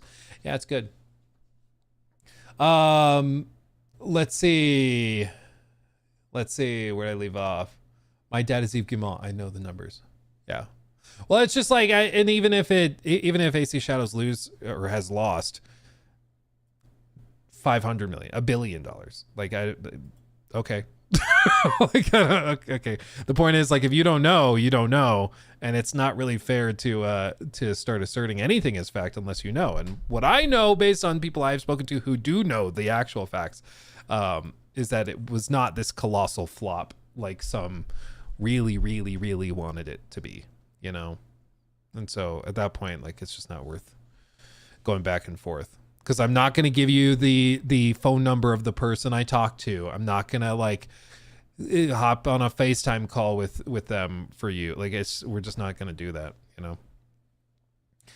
Forged Horizon, thank you for 28 months. Oh, baby. Hello, Mr. Stevens Live. I'm under suspicion of tax evasion according to the IRS. I need your help to avoid their suspicion by routing my future donations to a foreign bank account. Thank you. Oh, yeah, no problem. Yeah, let's knock it out. Yeah. Always happy to help someone, you know. Is that guy still talking about? Yeah, I mean, this, yeah. Let's see. Also, Crusader, thank you for the 300 bits. Hey, Luke, during my D&D session this week, I had a heart attack when a member asked me if I, as a South African, knew about the new controversial heist game where you steal African artifacts back from the British. I had a heart attack because it sounded so familiar, and I realized it was one of, I realized that I was one of the playtesters for the game. As a playtester, we were never told its name, which is why I was confused. But yeah, I playtested Relooted. Have you heard of it? Relooted. Relooted. Have any of you guys heard of Relooted? Coming soon. Reclaim real African artifacts from Western museums in this African futurist heist game. Recruit crew members, plan escape routes, acquire the precious cargo, and bounce out of the joint as fast as you can. Bro, I swear, if Grums sees this, he's gonna have a meltdown. Can you imagine? Can you imagine? Oh. And, you know, it seems like at least a 2D side-scrolling heist game. Depends a lot on level design and stuff. He already did? Oh, really? They already did? Okay, well, there you go. A little predictable, I guess. I don't know. Yeah, I hadn't heard of that, but yeah, I guess the reaction is predictable. I'm already kind of tired of heist games, and already we see so many pumping out. There's gonna be more. There's gonna be more. Just wait. Just wait. Okay. Jesus, typical millennial.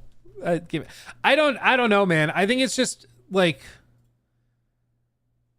there's some people who are looking for a game, who are genuinely, they like heist games. They like those kinds of games. So that's the kind of game that they make. It's just this market's so oversaturated with them right now. And I don't know what it is. I think, like I said, at the Bungie event, a bunch of streamers were saying, yeah, I think extraction shooters, I think heist games, extraction shooter, like that type of thing where you're trying to get in, get out with stuff. And then maybe you lose stuff if you don't get out. It's like, I think that's the future. I don't know what they're seeing, but enough people agree with them that it's becoming like a trend. I don't know, man. Heist. I've heard of it, but I have not checked it out myself. So I'll have to get back to you. But I've heard of it and I've heard people mention it. I just haven't had time to check it out, but I'm intrigued at the very least. Seth, thank you for that. 3 months. There's an Escape from Titanic simulator. There's nothing on Titanic Adventures at a time. Dude, that game, we looked it up once, that out of time thing, and that thing is crazy.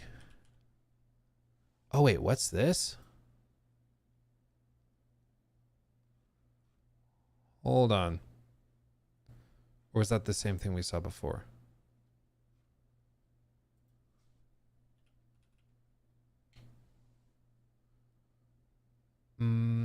It just disappeared.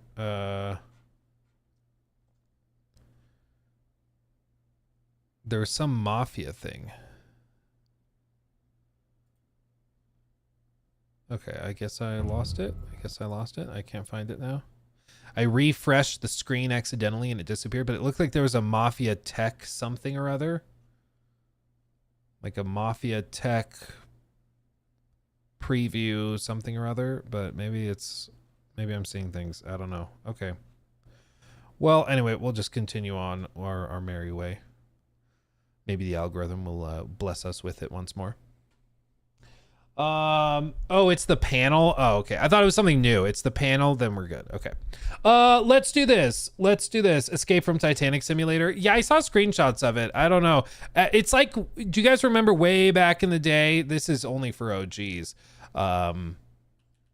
Luke Stevens live Titanic developer. Yeah, like this is 2 years ago.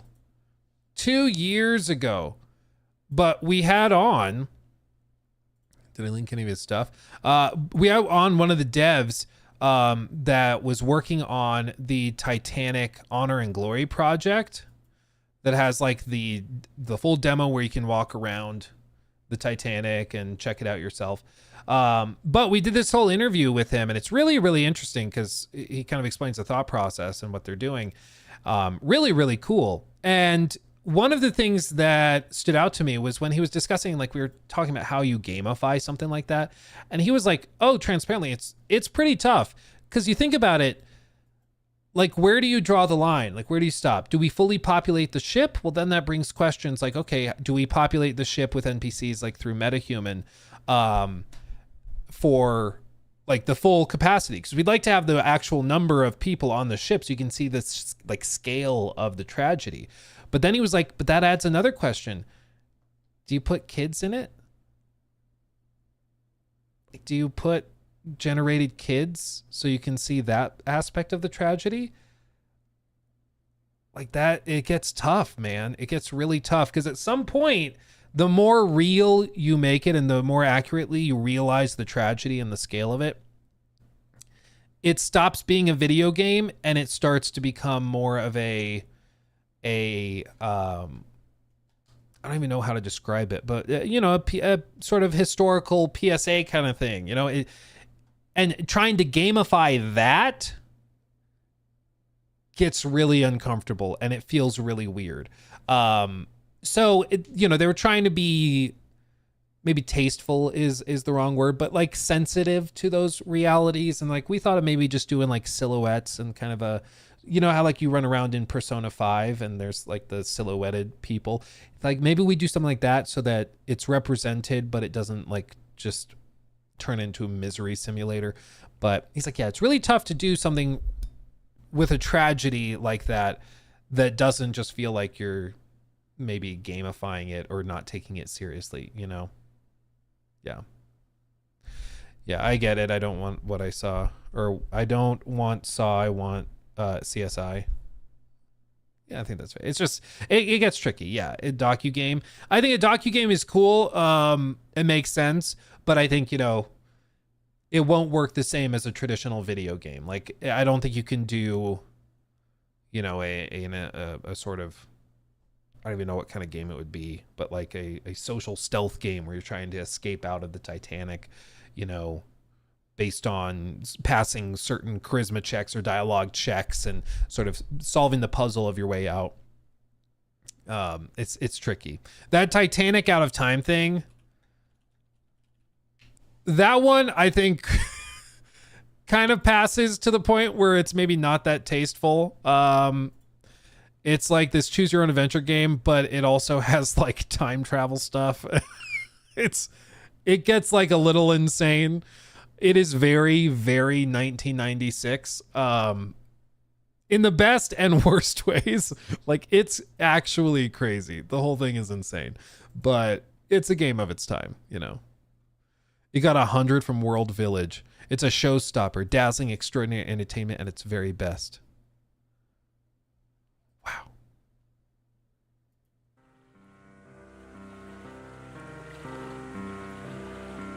Look at this. You know, people are interested in it, but it does get weird when you start to turn it into a video game. It's just a tough thing to do, you know. Yeah. Don't make this game. Call of Duty added zombies to the Titanic. We don't need anything else. Yeah, it is one thing where you're like, if we're just going to totally disconnect from the tragedy and just be like, hey, it's just a ship. Let's just talk about it as a ship. Then I think you're okay. But yeah, doing a zombies mode, that gets tricky. That gets weird. That feels weird. Okay. COD Titanic. How could you forget? How could you forget? Michael Wilbers, thank you for the 3 months, by the way. Thank you. Make a Lego of it. Oh, wait.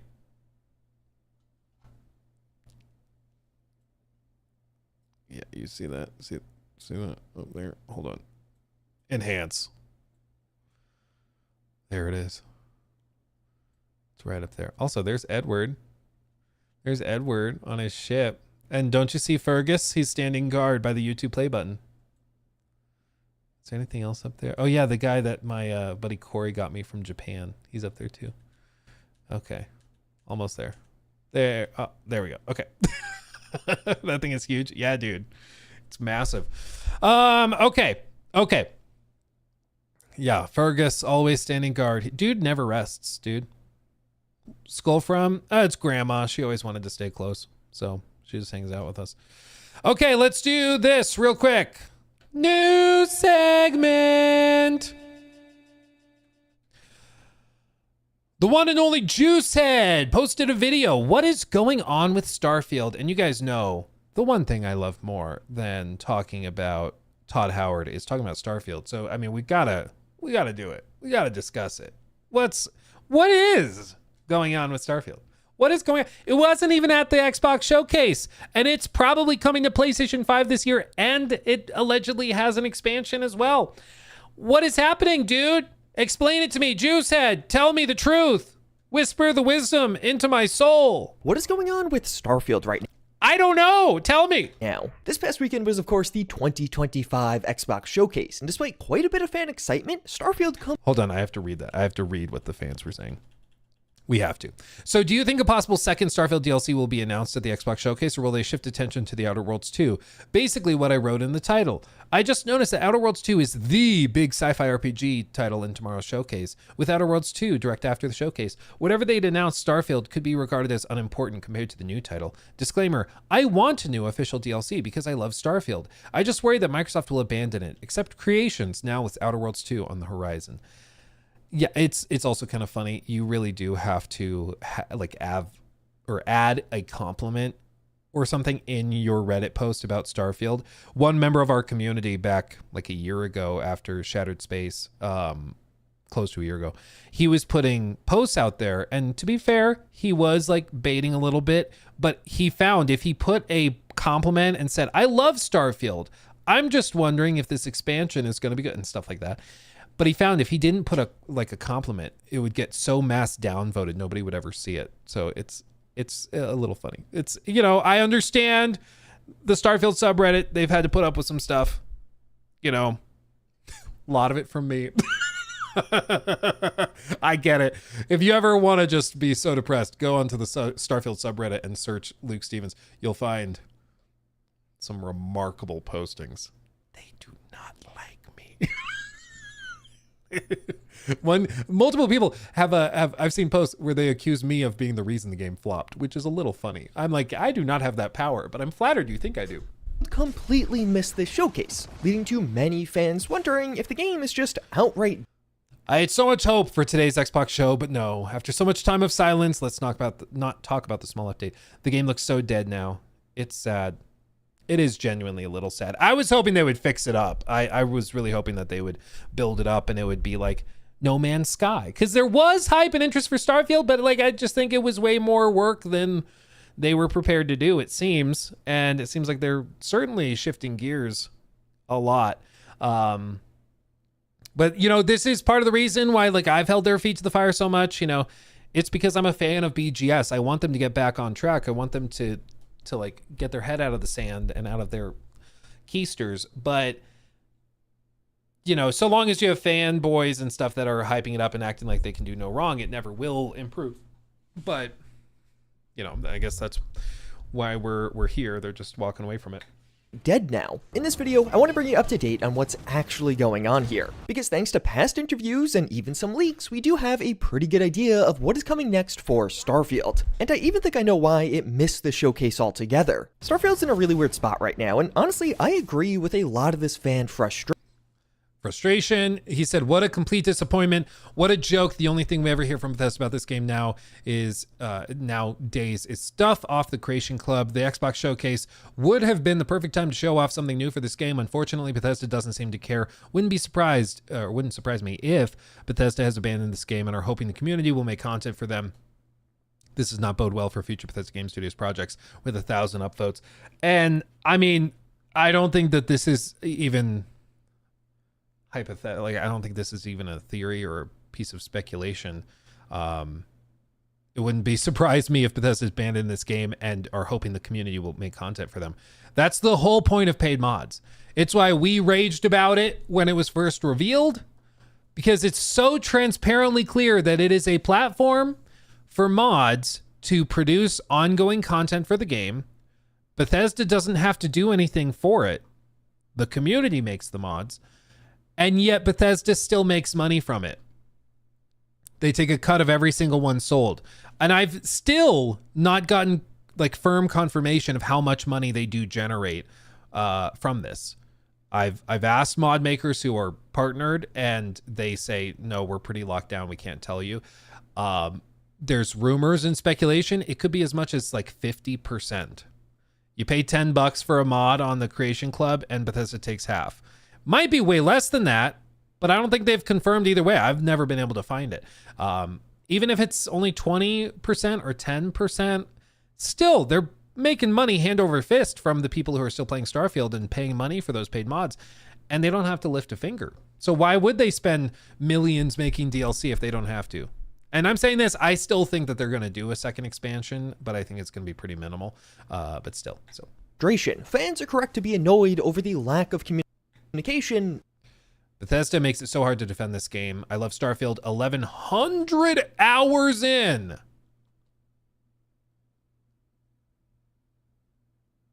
1,100 hours. I genuinely, like, what do you even do for 1,100 hours? Damn, dude. If it weren't for mods, I'd given up long ago. Knowing that Bethesda will never read this, I'm nonetheless speaking directly to you. Shame on you for keeping your loyal fans in the dark and throwing in the towel. If you decided to give up on this game and move on, fine. But let us know so we're not holding on to hope. I cannot believe Starfield was a complete no-show today. Thank you to all the modders out there who have kept the game on life support. I fear, though, we are getting dangerously close to the heart monitor flatlining with 600 upvotes. I mean, yeah. It is, and we know that Bethesda Game Studios employees including Todd himself, have said that they read the Reddit, they read the forums all the time. Like, they check them out very regularly. So it's pretty possible that, like, Todd, the big man himself, actually read this and like is aware of the sentiment. I mean, surely they're aware of the sentiment, but it's not a crazy thought to think that they, you know, people high up within BGS saw this, because I think it's pretty fair and likely even that they did. Yeah, I mean, it is really just baffling how disconnected they've been. Know why it missed the showcase altogether. Starfield's in a really weird spot right now, and honestly, I agree with a lot of this fan frustration. Fans are correct to be annoyed over the lack of communication again. Following the release of Shattered Space in September, Starfield got one more free update in November, addressing some of those lingering issues from the expansion. But otherwise, after that November patch, the game went radio silent for months, where after mounting fan curiosity and even some frustration, Bethesda finally did reply to say, "We know you're eager for an update, and we truly appreciate your passion for Starfield. The team has been hard at work, and while we're not ready to share specific details just yet, we have a lot of exciting things planned for the game this year that we can't wait to talk about when the time is right. We're always listening and taking your feedback to heart. Thanks for being part of this journey with us." That was in March. And still nothing.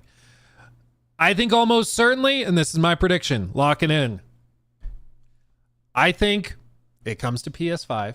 And I think that was going to be an awkward enough reveal that they didn't feel like doing it at the big Xbox showcase. So I think that they are going to bring it to PS5. I think they're going to bring it with the expansion, the next expansion. And I think that they're going to sell it as like the complete edition. So it's going to come with both expansions. And they will say, this is the definitive version with all Starfield content coming to PS5, Xbox, and PC. And they'll sell it as like an upgrade on those other platforms, but on PS5 it'll come for the first time. And they'll be like, this is the final complete version of Starfield. It has everything we're going to make, and that will be kind of like the last minute. Yeah, or they'll bring fishing. Yeah, exactly. They'll bring the kiddie pool and everything. So I think that that's what's going to happen. I think that they are not abandoning it yet. I think they are revving up to abandon it, though, and just move on and let the Creation Club generate recurrent revenue for them. I just don't see how they could do like 3-4 years of expansions and updates. Shattered Space was received so poorly, even from diehard Starfield fans, that like people were pretty peeved about it. And even now it's been a year. Do you really think they're going to come out with like another 20-30 hour expansion that wins everybody back? I cannot imagine that happens. So I think they will show more, but yeah, I don't see this continuing on much longer. I don't see it. So yeah, definitely a nice message, but really just confirming that the game would get updates at a later point in 2025. And about 2 months after this, an update did come out with the Starfield May patch. There! It came out! Now they don't have to share anything. Sadly, if you weren't already playing, you almost certainly won't be interested in this one. It brought some really nice performance improvements for some users, including a new lower quality setting, which is... Oh, you can run it on a potato now. It's a feature. Yeah, I mean, this update is nice. Don't get me wrong. It is nice to see it running on a handheld. That's cool. It's really great for Steam Deck. And it even made some of the Shattered Space content finally buildable at your outpost after completing Unity. But it still kind of runs like ass, though. Like, did you see that? Bro. GPU is like, ah! The GPU is screaming in agony. And they're still floating in like the 20s. Some of the Shattered Space content finally buildable at your outpost after completing Unity. But that was really it. There of course were further creation changes and even bug fixes, but when it came to official content or updates from Bethesda in 2025 on Starfield, that's all we've gotten so far. One Twitter post in March, as well as a relatively minor update in May, although this update did include something very interesting that honestly might get some of you playing Starfield again. That being a new DLC named Watchtower. But this didn't come from Bethesda. We're going to talk more about this later in this video because it is freaking epic. It introduces some really cool new features into the game, and a lot of fans are praising this one right now. And overall, literally the biggest expansion post-launch anything to come to Starfield has been from a modder. Like that's the entire thing. He'll talk about it at like towards the end of the video. But that whole update is actually pretty impressive from what I can tell. But it's a $10 paid mod on the like Creation Club store. And I mean, at that point, it's just it gets really sad again when the best content is coming from modders. Like I made that video a year ago or whatever it was, where it was just like I bought and tried Bethesda's paid mods or Starfield's paid mods, whatever the video was called, and straight up the non-Bethesda content was just objectively better. Like they had HABs for the ships. There were more HABs. They were more detailed and higher quality when they were not the Bethesda ones, and they were cheaper than the Bethesda ones. Like it was ridiculous. And it just gets to the point where it really feels like, okay, so Bethesda creates the platform for the really talented people to come and make stuff. And it's sad, but at this point it's kind of the reason it's a meme and a joke that we bring up a lot is because there's a pretty big hint of truth to it, you know?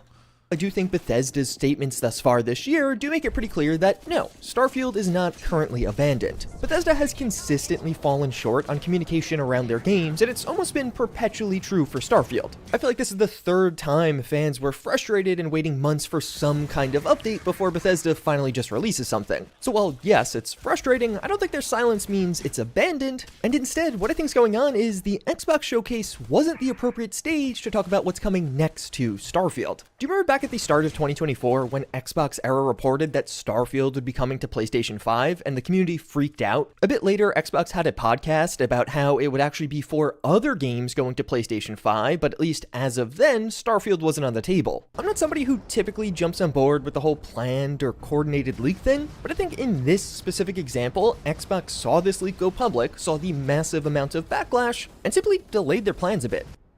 Because Well, it's also like, if you can avoid people raging at your showcase, just avoid it. Like, and honestly, again, you got to bring it up. How many people were really going to be like, oh, thank God they announced a Starfield expansion? Like, how many people were going to be like that at the showcase? Like, all of these posts on the subreddit, so the people die hard, still really into Starfield, so they're following the subreddit. Like, the biggest post we saw had 1,000 upvotes. So maybe there's like a few thousand people actively playing the game who would be like really excited to see that. But I think you'd see even more people like talking about how crazy it is that they're bringing it to PS5, and like they just don't want to bother with that. So at some point it just doesn't make sense like to put the space in there. I think to fill that space with that trailer if they don't need to. The big thing that's on the horizon is Starfield's next DLC, and possibly a larger update will coincide with the PlayStation 5 release of the game, basically giving the game a second chance with a totally new audience on a completely new platform, and a ton of leaks that have been coming out over the past few months are even backing this up. I mean, even just coming from the top itself, earlier this year, Phil Spencer was asked about Starfield staying on Xbox for the time being, to which he just said no. I do remember that. Phil Spencer on Starfield exclusivity. Can you solidify that Starfield is staying put for the time being? No. I mean, that I think pretty well tells you it's not staying on Xbox. No. And I mean, again, how many copies does Starfield sell on PlayStation? I genuinely have no idea. I don't think there's like a massive number of people out there who have been like, I've been waiting to play it on PlayStation. I don't think there's that many people out there, but maybe there's a ton. You know, maybe there's millions of them. They release it on PlayStation and it skyrockets up and is super popular again. Who knows? Who knows? Probably not many, but maybe. No games are necessarily staying on Xbox. Tom Warren of The Verge recently said that Starfield was meant to launch on PlayStation 5 with Shattered Space in September, but for some reason that plan was scrapped or changed. And it's just a super concrete leak on this. Nate the Hate, who got just about everything correct on Oblivion Remastered, has stated Starfield is coming to PlayStation 5 and intent should be announced this year. It's just a matter of when will the announcement happen. Even further saying, I would expect the gap between announcement and release to be minimal. And just as an aside, be careful where you're getting your Starfield news or info. In his predictions podcast, Nate the Hate says this. Because, I mean, this is the Xbox showcase. This isn't the venue to announce Starfield going to PS5. And yeah, I honestly think that's your answer more or less. Starfield was not at the Xbox showcase, but the next major update or DLC will be tied around a PlayStation 5 release, which for fairly obvious reasons, Xbox didn't want to announce at their showcase. I wouldn't be shocked if they did like a shadow drop. We know they like those now. I wouldn't be surprised if they did like Gamescom, they announce, you know, like they did with the awkward Indiana Jones thing. Indiana Jones coming to PS5 when he was on stage. Do you remember that? Gamescom.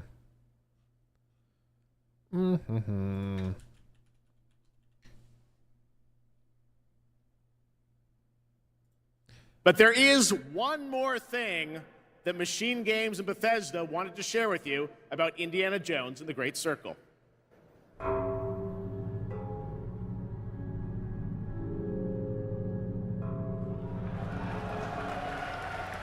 The game's coming to PlayStation 5 in spring of 2025.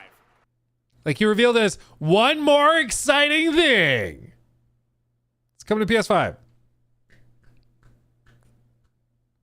Like, it was really awkward. It was really, the whole chat also when people were watching it live, it was just like, really? What? Okay. Like it was just really underwhelming. But maybe they do something similar this year at Gamescom in August as they reveal PlayStation is getting Starfield.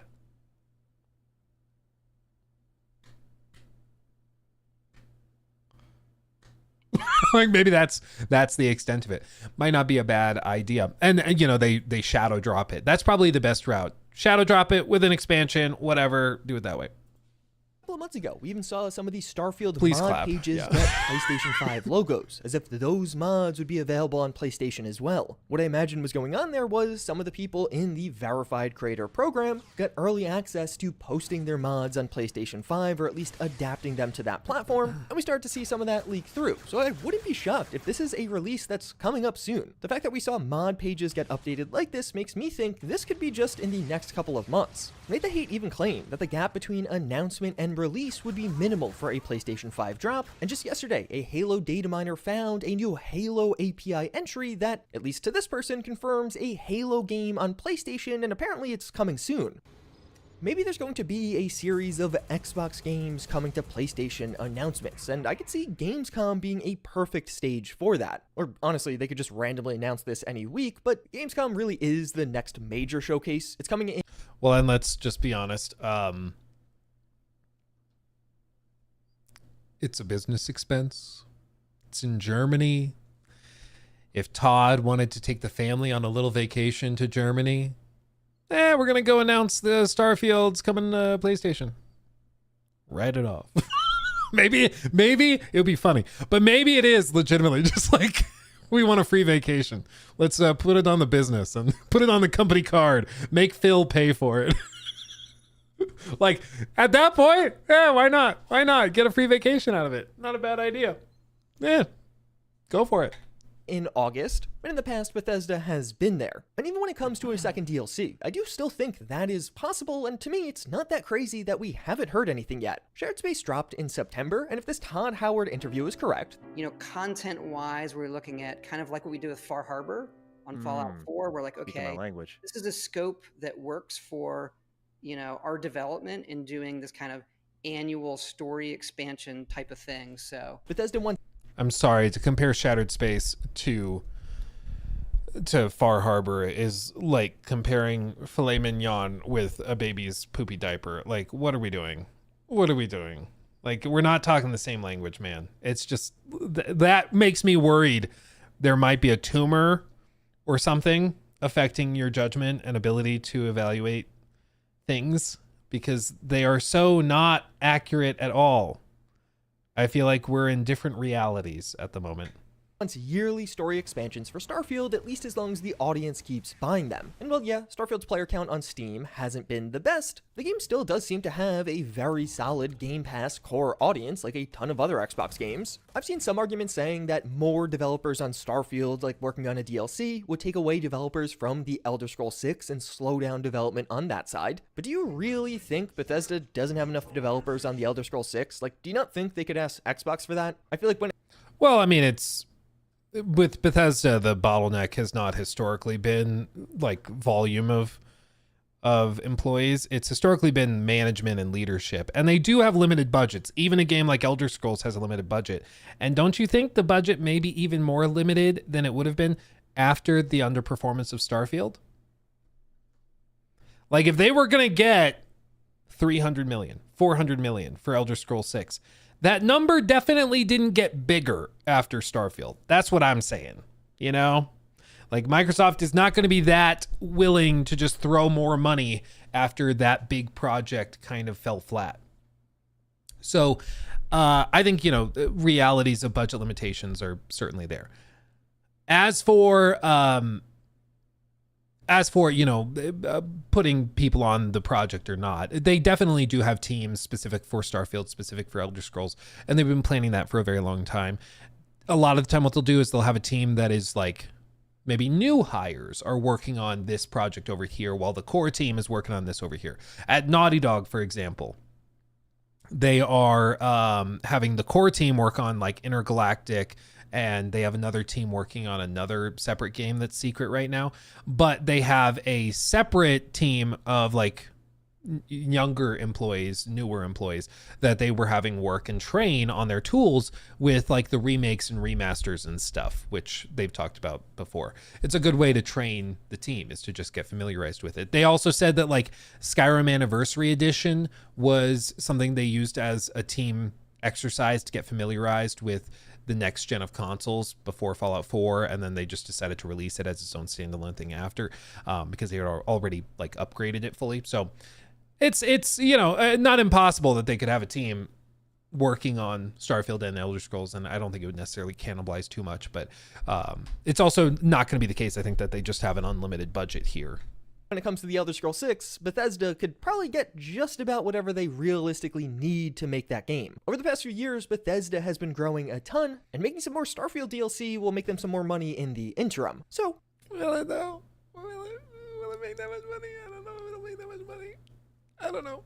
Maybe it generates lots of cash. I don't know. But I mean, it's also, it costs a lot of money. They spent a year on Shattered Space, and that I don't think garnered that much revenue.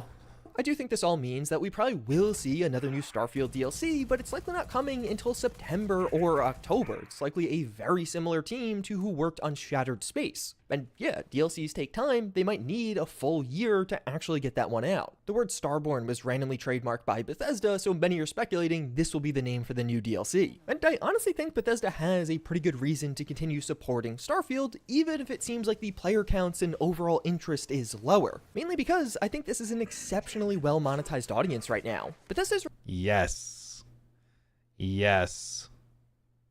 There's a lot of money flowing in from the Creation Club, like more than there should be. Releasing regular paid mods for both Starfield and Skyrim. And from the conversations I've had with creators, these are making pretty good money.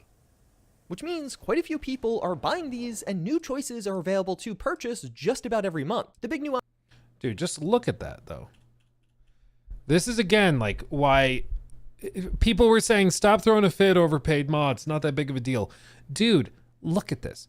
This is a single-player game, and they have verified creators. They have crime overhauls that fix the crime system in the game. For $3, you can fix that. Tiny reasons to explore. So little, like, procedurally generated POIs, but they are instead, like, loot items and stuff. $3. A separate gun, like this Tommy gun, okay? That one was what? How much? Quite a few people $3? are buying these, and new choices... Yeah, $3. Beyond the Veil, $4. Lights On, so separate like lighting system or attachments. I'm thinking for bases and the base building thing. That's $3. The Rover hybrid vehicle, I'm guessing $3 to $5. A new crew, so new characters, $5, but it's on sale right now. Like, they've literally built something out where they have a game that has a bunch of problems in it, and then they have the mod community fix those problems and sell the solution to you, and you feel better about paying for those solutions because it's going to modders. But Bethesda, meanwhile, is taking a cut of every single piece of it. Like, of course they don't fix stuff. Of course they, yeah, it's like paying for patches, but you feel better about it because you're paying a modder, but you don't really process that actually it's effectively like, okay, you know, $1 goes to Bethesda Game Studios and then $2 goes to the modder. That would feel worse. That would feel worse. But instead they break it up like this. And it's just, again, it's very slimy. And that's why I really don't feel that bad about being so upset about it. It's really, really stupid. And but they've built an audience that's used to it at this point, because they say, well, it's paid mods. Yeah, but you're supporting the creators. Yeah, the creators that are fixing it. It should be the company you paid $70 for, or $2. It should be like the company that built the game. But instead they're selling you like little bitty quests for $7 here, $10 there. And half the time those quests are broken and you can't reload the gun you get in it. Like, what are we doing? Choices are available to purchase just about every month. The big new option... You know, it's good that we don't get like more Bethesda stuff, because, dude, my heart couldn't take it. If we talked about Bethesda every single day because there's like a new game coming out, I think I'd have a heart attack. I just can't. It drives me crazy that people are like this has become so normalized, and like the core fan base and fanboys are just willing to hand wave all of it away. Meanwhile, they get served junk, except from the modders. The modders are doing good work, but Bethesda is like, it's just really, really too bad. Is of course Watchtower from King Gath Creations, which is legitimately awesome. This might be one of the best pieces of paid mod content to ever come to Starfield. It's 1,000 points, or about $10, and this does feel like a legit Starfield DLC. It'll introduce a new faction with Watchtower that does have all sorts of advanced technology at their disposal. Over time, you're going to be working... That one mech probably took more effort than all of Shattered Space. Like, they can even, like, you can call in airstrikes and stuff, that does have all sorts of advanced technology at their disposal. Over time, you're going to be working with this resistance force against Watchtower. All these characters are professionally voice acted, and well, yeah, the story here is incredibly compelling and interesting. This shadowy, super powerful faction that you have to deal with. To me, what really elevated Watchtower is just the cool factor. It introduces a ton of epic new features for you to try out and use. As you play this one, it'll open up the ability to, and you really need to have, fleets of spaceships now. So as you're just flying around or even docking at certain places, you'll find some of your other ships flying with you, and you can unlock more slots for this, which just becomes a blast. With Watchtower, you get into a ton of space fights, and having fleets on your side just make that aspect of the game a lot more compelling. That is genuinely cool. Why could the developers not do it? Having 4 or 5 ships on your own side makes some of these extended space fights a lot more enjoyable and actually feel like those epic space battles like you see in movies and TV shows. And it even gets you using some of those other often overlooked Starfield features. I ended up buying Falkland Systems to try out some modded ships for my fleet as I kept expanding my ship options. But I also needed way more crew now, and for the first time was actively searching for new people to man my ships, which was just really enjoyable and fun. You'll also unlock sky drops through this. This is going to be a new call-in that you basically attach to one of your spaceships in your fleet, and then you can call down things like a missile strike on the ground, friendly robots to help you, or even automated turrets. Some of those Watchtower enemies you're going to use enhanced gear or even mechs, so you'll need these boosts, and just overall this makes the core gameplay loop of Starfield a ton more fun. And again, none of this came from Bethesda. None of it. And this is really cool. This is super cool. But it comes from a paid mod. From somebody else. Like, it's insane to me. It's insane to me. The orbital strike makes perfect sense. Reason to have ship. You can upgrade a ship that orbits above you. You could even do this. This could be the excuse for why you can't just like fly your ship in orbit. Maybe in the base game, it's like, hey, your ship needs to stay in orbit above you. So you can't fly on the planet's surface. But you get dropped off in like a little drop pod, like a Helldiver. And then you get to explore, and then when you're ready, it blasts off and goes and reconnects with the ship. But then you can call in air strikes, orbital strikes. It's a reason to upgrade your ship and all that. That's a cool idea. And it could excuse, in like a not super convincing way, but still it would be at least a reason why your ship can't just fly on the planet's surface. Okay, it explains that. And it gives a cool gameplay reason to upgrade your ship to get new orbital strikes that can be called in. That's cool. I like that. That's fun. None of it comes from the actual team making the game though. Like, it's wild. after you beat Watchtower, you're going to keep all of these new features. Then yeah, after clearing out yet another outpost, being able to call down a toxic gas strike just makes the whole experience a lot more fun. A lot of the new features of Watchtower. Oh, Rex, thank you, my friend. Thank you. Welcome everybody who just joined us. Sorry, my heart rate is elevated because I made a mistake and started talking about Starfield again. Sorry, not sorry. Watchtower are super high on that coolness factor, which is why I think so many fans are singing their praises for this DLC. Honestly, I think I had more fun playing Watchtower than I did with Shattered Space, which is from Bethesda officially. To me, now that's heresy. You can't say that. You cannot say that. But again, like, it has genuinely cool features. If Shattered Space had like the full thing for your fleet where all the other ships that you own actually get piloted and then they can come with you in like these dogfights in space, that's cool. I genuinely like that idea. The airstrikes, orbital strikes, that's a genuinely cool thing to add to the game. The big like new faction with new mechs and stuff, that's genuinely cool. Like, that's genuinely cool. I'm glad you didn't make a scene. Me too. Good reference. But it's just, again, it's so frustrating to see that the team that made the game can't do this with a year and millions of dollars at their disposal, but a modder can do it and make it look easy for cheaper than the expansion is, you know?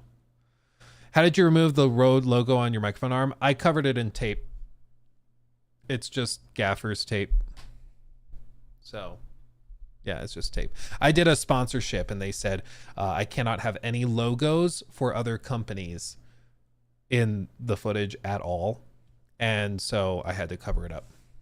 It's also why this logo on the mouse pad is also covered up with gaffer's tape. So yeah, I wish there were a sexier answer, but it's tape. It's just tape. The best way to experience this one is intertwined with Starfield already, so you could use some of the new features even just beyond some of the Watchtower quests just as you're playing Starfield. And I think this is a big part of Bethesda's plan that a lot of people are just missing right now. They're selling a lot of these paid mods, and as you have groups like Hangath Creations making content this high quality, it really takes a lot of the onus off of Bethesda to release their own content and keep their game monetized. No, it's not lost. It's not lost. We're very aware. These paid mods, and as you are part of Bethesda's plan that a lot of people are just missing right now. It's not we do not miss it. We do not miss it. It's unfortunately very apparent. Very, very apparent. Why make an expansion like Shattered Space that is poorly received and that people have high expectations for because it's coming from the company when you could just give like developers or modders rather the platform like Creations to do the hard work for you, and then you get a cut of that. Like, it's just easier. It's just easier. They're selling a lot of these paid mods, and as you have groups like Hangath Creations making content this high quality, it really takes a lot of the onus off of Bethesda to release their own content and keep their game monetized. They have managed to create a monetized platform where they don't have to make games. They can just create a rough outline of a game that people are kind of disappointed by, and then let other people do the like game developing and the expansion developing, and then they still get paid on it, you know? It's just crazy. Like someone said here, Anniversary Edition will sell everybody's mods in one package eventually. Oh, I don't know about that, dude. Because I think some of the whole point of these modders doing this is that they can sell their stuff perpetually. In a year, if you buy this Watchtower DLC, paid mod, whatever you want to call it, they'll get paid for that. And you can't really just say, okay, we're going to release the all-in-one, like, unlimited point pass. I'm sure they could do it if they wanted, but I don't think that that's the strategy. The whole point also for Bethesda is that they make money years after the fact through paid mods. So for them, I don't think they would ever include all the paid mods in one pack. I don't think they would ever do that. Like, they'll release both expansions, sure, but they're not going to do the paid mods all in one package. No way. Shandara, thank you. Good to see you, my friend. 30 months. Ooh, baby. Haven't cut a live in 1 minute, but watching the uploads. Hope you're well, my man. Hello, Chat Brigade. Yes, hello, Sean. Hello. Glad to have you. Hope you're doing well, my friend. Hope things are kind of calming down for you. I know you've been working like a madman. A mad lad, dare I say. Real serious, thank you for the super chat as well. The issue here is that Bethesda used to be associated with pedigree. If it wasn't the company behind the Elder Scrolls or Fallout, we'd say, oh, lazy devs, game might suck, but letting modders make money isn't too bad. Well, I think people are already saying that. You say, oh, lazy devs, game might suck, but letting modders make money isn't too bad. That's what people are saying. That's why they're willing to spend $10 on Watchtower, because they're like, well, at least it's going to the modders. But they kind of don't appreciate the reality that Bethesda is also taking, we don't know exactly how much. They might be taking as much as $5 out of that 10 just for creating the platform. We don't know what rate they got. But that's wild. Like that's crazy. And it's just, again, they've created a platform that gives them an excuse not to make games and not to make expansions, because other people will do it for them and probably do it better. Doing that through a lot of the paid mods and other creators out there. The PS5 release just means a lot more players who might be interested in buying paid mods monthly or bi-monthly. Although releasing paid and free mods at the same time has almost certainly come with a cost to free modding. Starfield's free modding scene definitely feels like it's a bit hampered compared to where other games were at this point after release, like Fallout 4 or Skyrim. A huge part of that is some of the coolest content, like some of the things I was showing you in the background of this video, are paid mods. They were released behind a paywall. With that said, if you're looking for a genuine free reason to replay Starfield right now, Star Wars Genesis is pretty incredible. This is a Starfield Star Wars mod list that you can install with an automated installer. It'll overhaul the main story to be Star Wars themed. So it'll still feature many of the main story beats of Starfield, those big things are still there, but basically with a fresh Star Wars coat of paint, which honestly could up the interest. Look at the overall to the city too. For a ton of you, particularly those who are already diehard Star Wars fans. But again, isn't it just crazy? Alucard donated $10 through Super Chat. Thank you, my friend. King Gath does an amazing job with his mods. I really enjoy the Sim Settlements 2 mod he did for Fallout 4. I might check out Watchtower, but that means playing Starfield. But then I have to play Starfield. Yeah, dude. But like, it's this, the mods fixing Bethesda games has been sort of a meme for a very long time. Okay. It goes even back with Fallout 4, people were talking about that. But also, like, at the same time, it's never been, in my view, this bad. Okay. Like, the difference is now, like back with Fallout 4, back with even games that they publish, like New Vegas or Fallout 3, which of course they made, and Skyrim, modders would fix bugs and they fix performance and they fix like soft locks and hard locks and they fix stuff for the games, but it was free and it was something the community did as a love letter to the community, you know, to help them out. Now, because there's the creations platform, everything is paid. Like everything is about money. So if you want to make the game fun, Shondera has just, you know, oh yeah, I forgot I have the Joe Raptor thing. Thank you, Sean. Thank you. Yeah, man, working like an absolute freak. Next month, I'm headed to Belfast and also doing a few other trips, cough, Colorado, and a few other places in the U.S. Really looking forward to this overdue holiday. Yeah, dude, you've earned it. You've been working your butt off and have a fantastic time. I also have a couple trips and I have one trip maybe late next month, which I don't know if it's fully happening. We're still figuring it out, but if it happens next month, it will be literally the most insane trip I've ever taken, but we'll see if that happens. Derek, thank you for that 20, by the way, as well. Thank you guys for the very, very generous super chats. My goodness. Bethesda has to get Elder Scrolls 6 right if they Starfield it. I like that that's a verb. If they Starfield it, Microsoft and Xbox should intervene, and they BGS shouldn't be allowed to move on to Fallout without some serious corrective action orders or action taking place. Yeah, I think they really have to. If Elder Scrolls 6 also is a swing and a miss and doesn't drive a lot of engagement, people are frustrated and disappointed by it, that'll be a major, major blow. And I think they know that too. I mean, it's not a mystery. But yeah, it's just, yeah. The stakes are very, very, very, very high. Very high. Oh, and Sean, thank you for the 5 gifteds. Welcome, everybody. If you just got gifted a membership, join the Discord. Connect your Discord account to your YouTube account, and you'll get to join the Discord. It'll be awesome. thank you guys. Thank you. Incredibly generous. Thank you guys. What was I saying as I went into this? It's never been this bad. Yeah, it's just, I feel like specifically because now the mods can be paid and the audience has been like, they've sort of seen that normalized and they are used to it. Now, if you have a fix, like we saw just a minute ago, if you have a fix for a stuttering issue or the crime system or new NPCs or this or that, sell it for $1. Sell it for 100 points, creation credits or whatever they call them. Sell it for 100. You make $1. That may only be 50 cents, 60 cents, 70 cents a pop. But if you're getting a few thousand of those, that's decent for a quick mod you threw together, especially when previously it would have been free.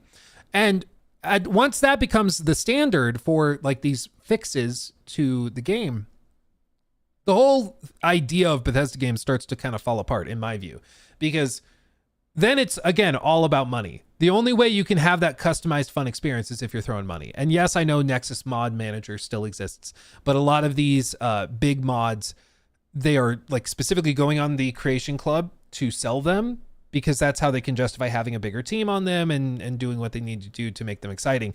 So a lot of those bigger projects are not ending up on Nexus Mod Manager and are not free, you know?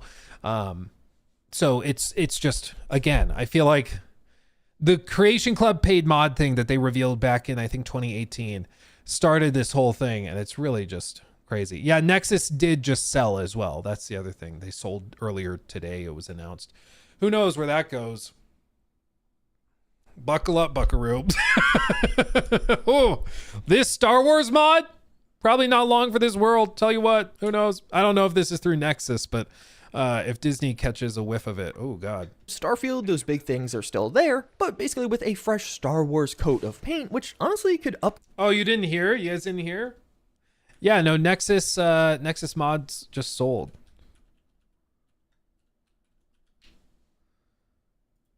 Yeah, here. An update from Dark One. After almost 24 years of running Nexus Mods, the time has come for me to step back to from the day-to-day management of the site. This isn't a decision I've made lightly, far from it, but one I think is in both my and the community's best interests. Describes how he started it, blah, blah. So after months of meetings and face-to-face talks, and after a whole lot of soul searching, I'm thrilled to say that I truly believe I've found the exact right people for the task to take it over.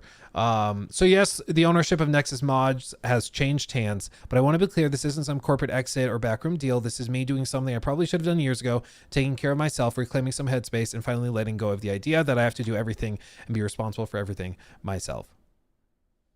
So who knows? Who knows? They've sold it to someone. Could mean that nothing changes. It could mean that now they're going to start charging for mods more regularly, and that's going to be the standard. Who knows? But it's not great.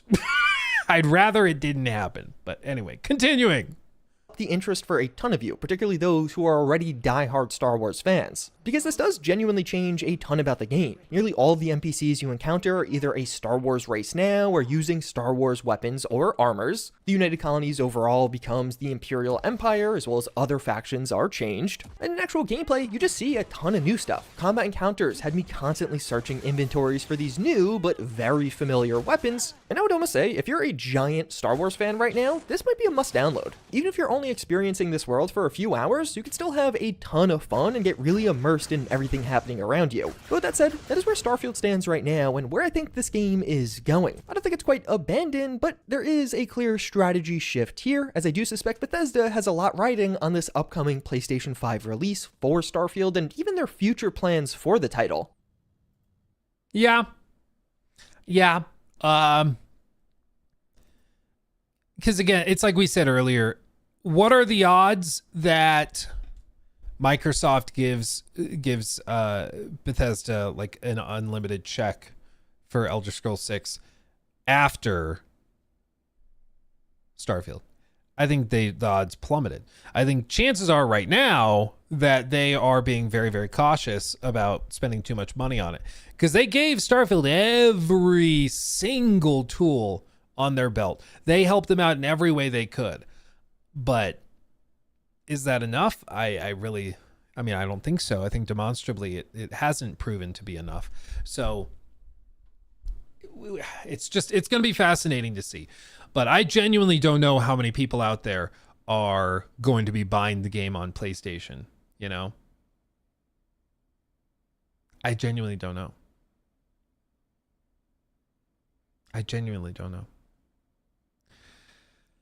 Maybe I got to do a poll on the main channel. Maybe we do it on the live channel is big too. Maybe we do it here.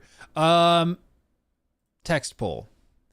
If BGS released Starfield on PS5,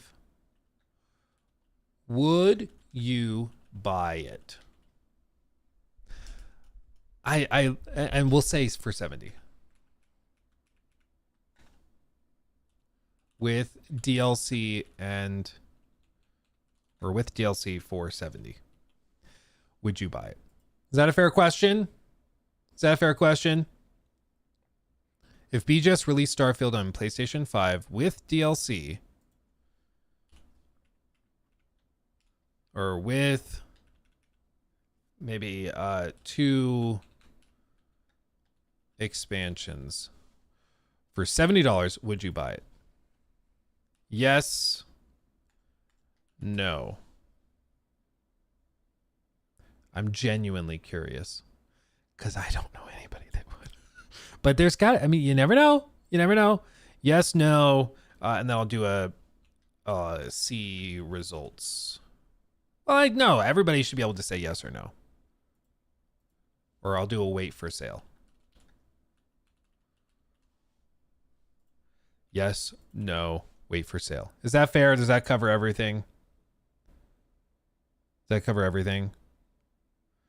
X will probably give you a better idea. Yeah, it might. I could do it on both and then compare the two. Yeah.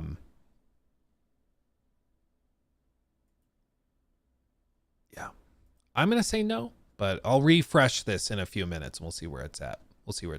Maybe I go to this. Okay. Or I'll just copy. Make my life easier. If BGS released Starfield on PS5 with 2 expansions for $70, would you buy it? Yes. No. Wait for sale. Yeah, fair, yeah. For one day, sure.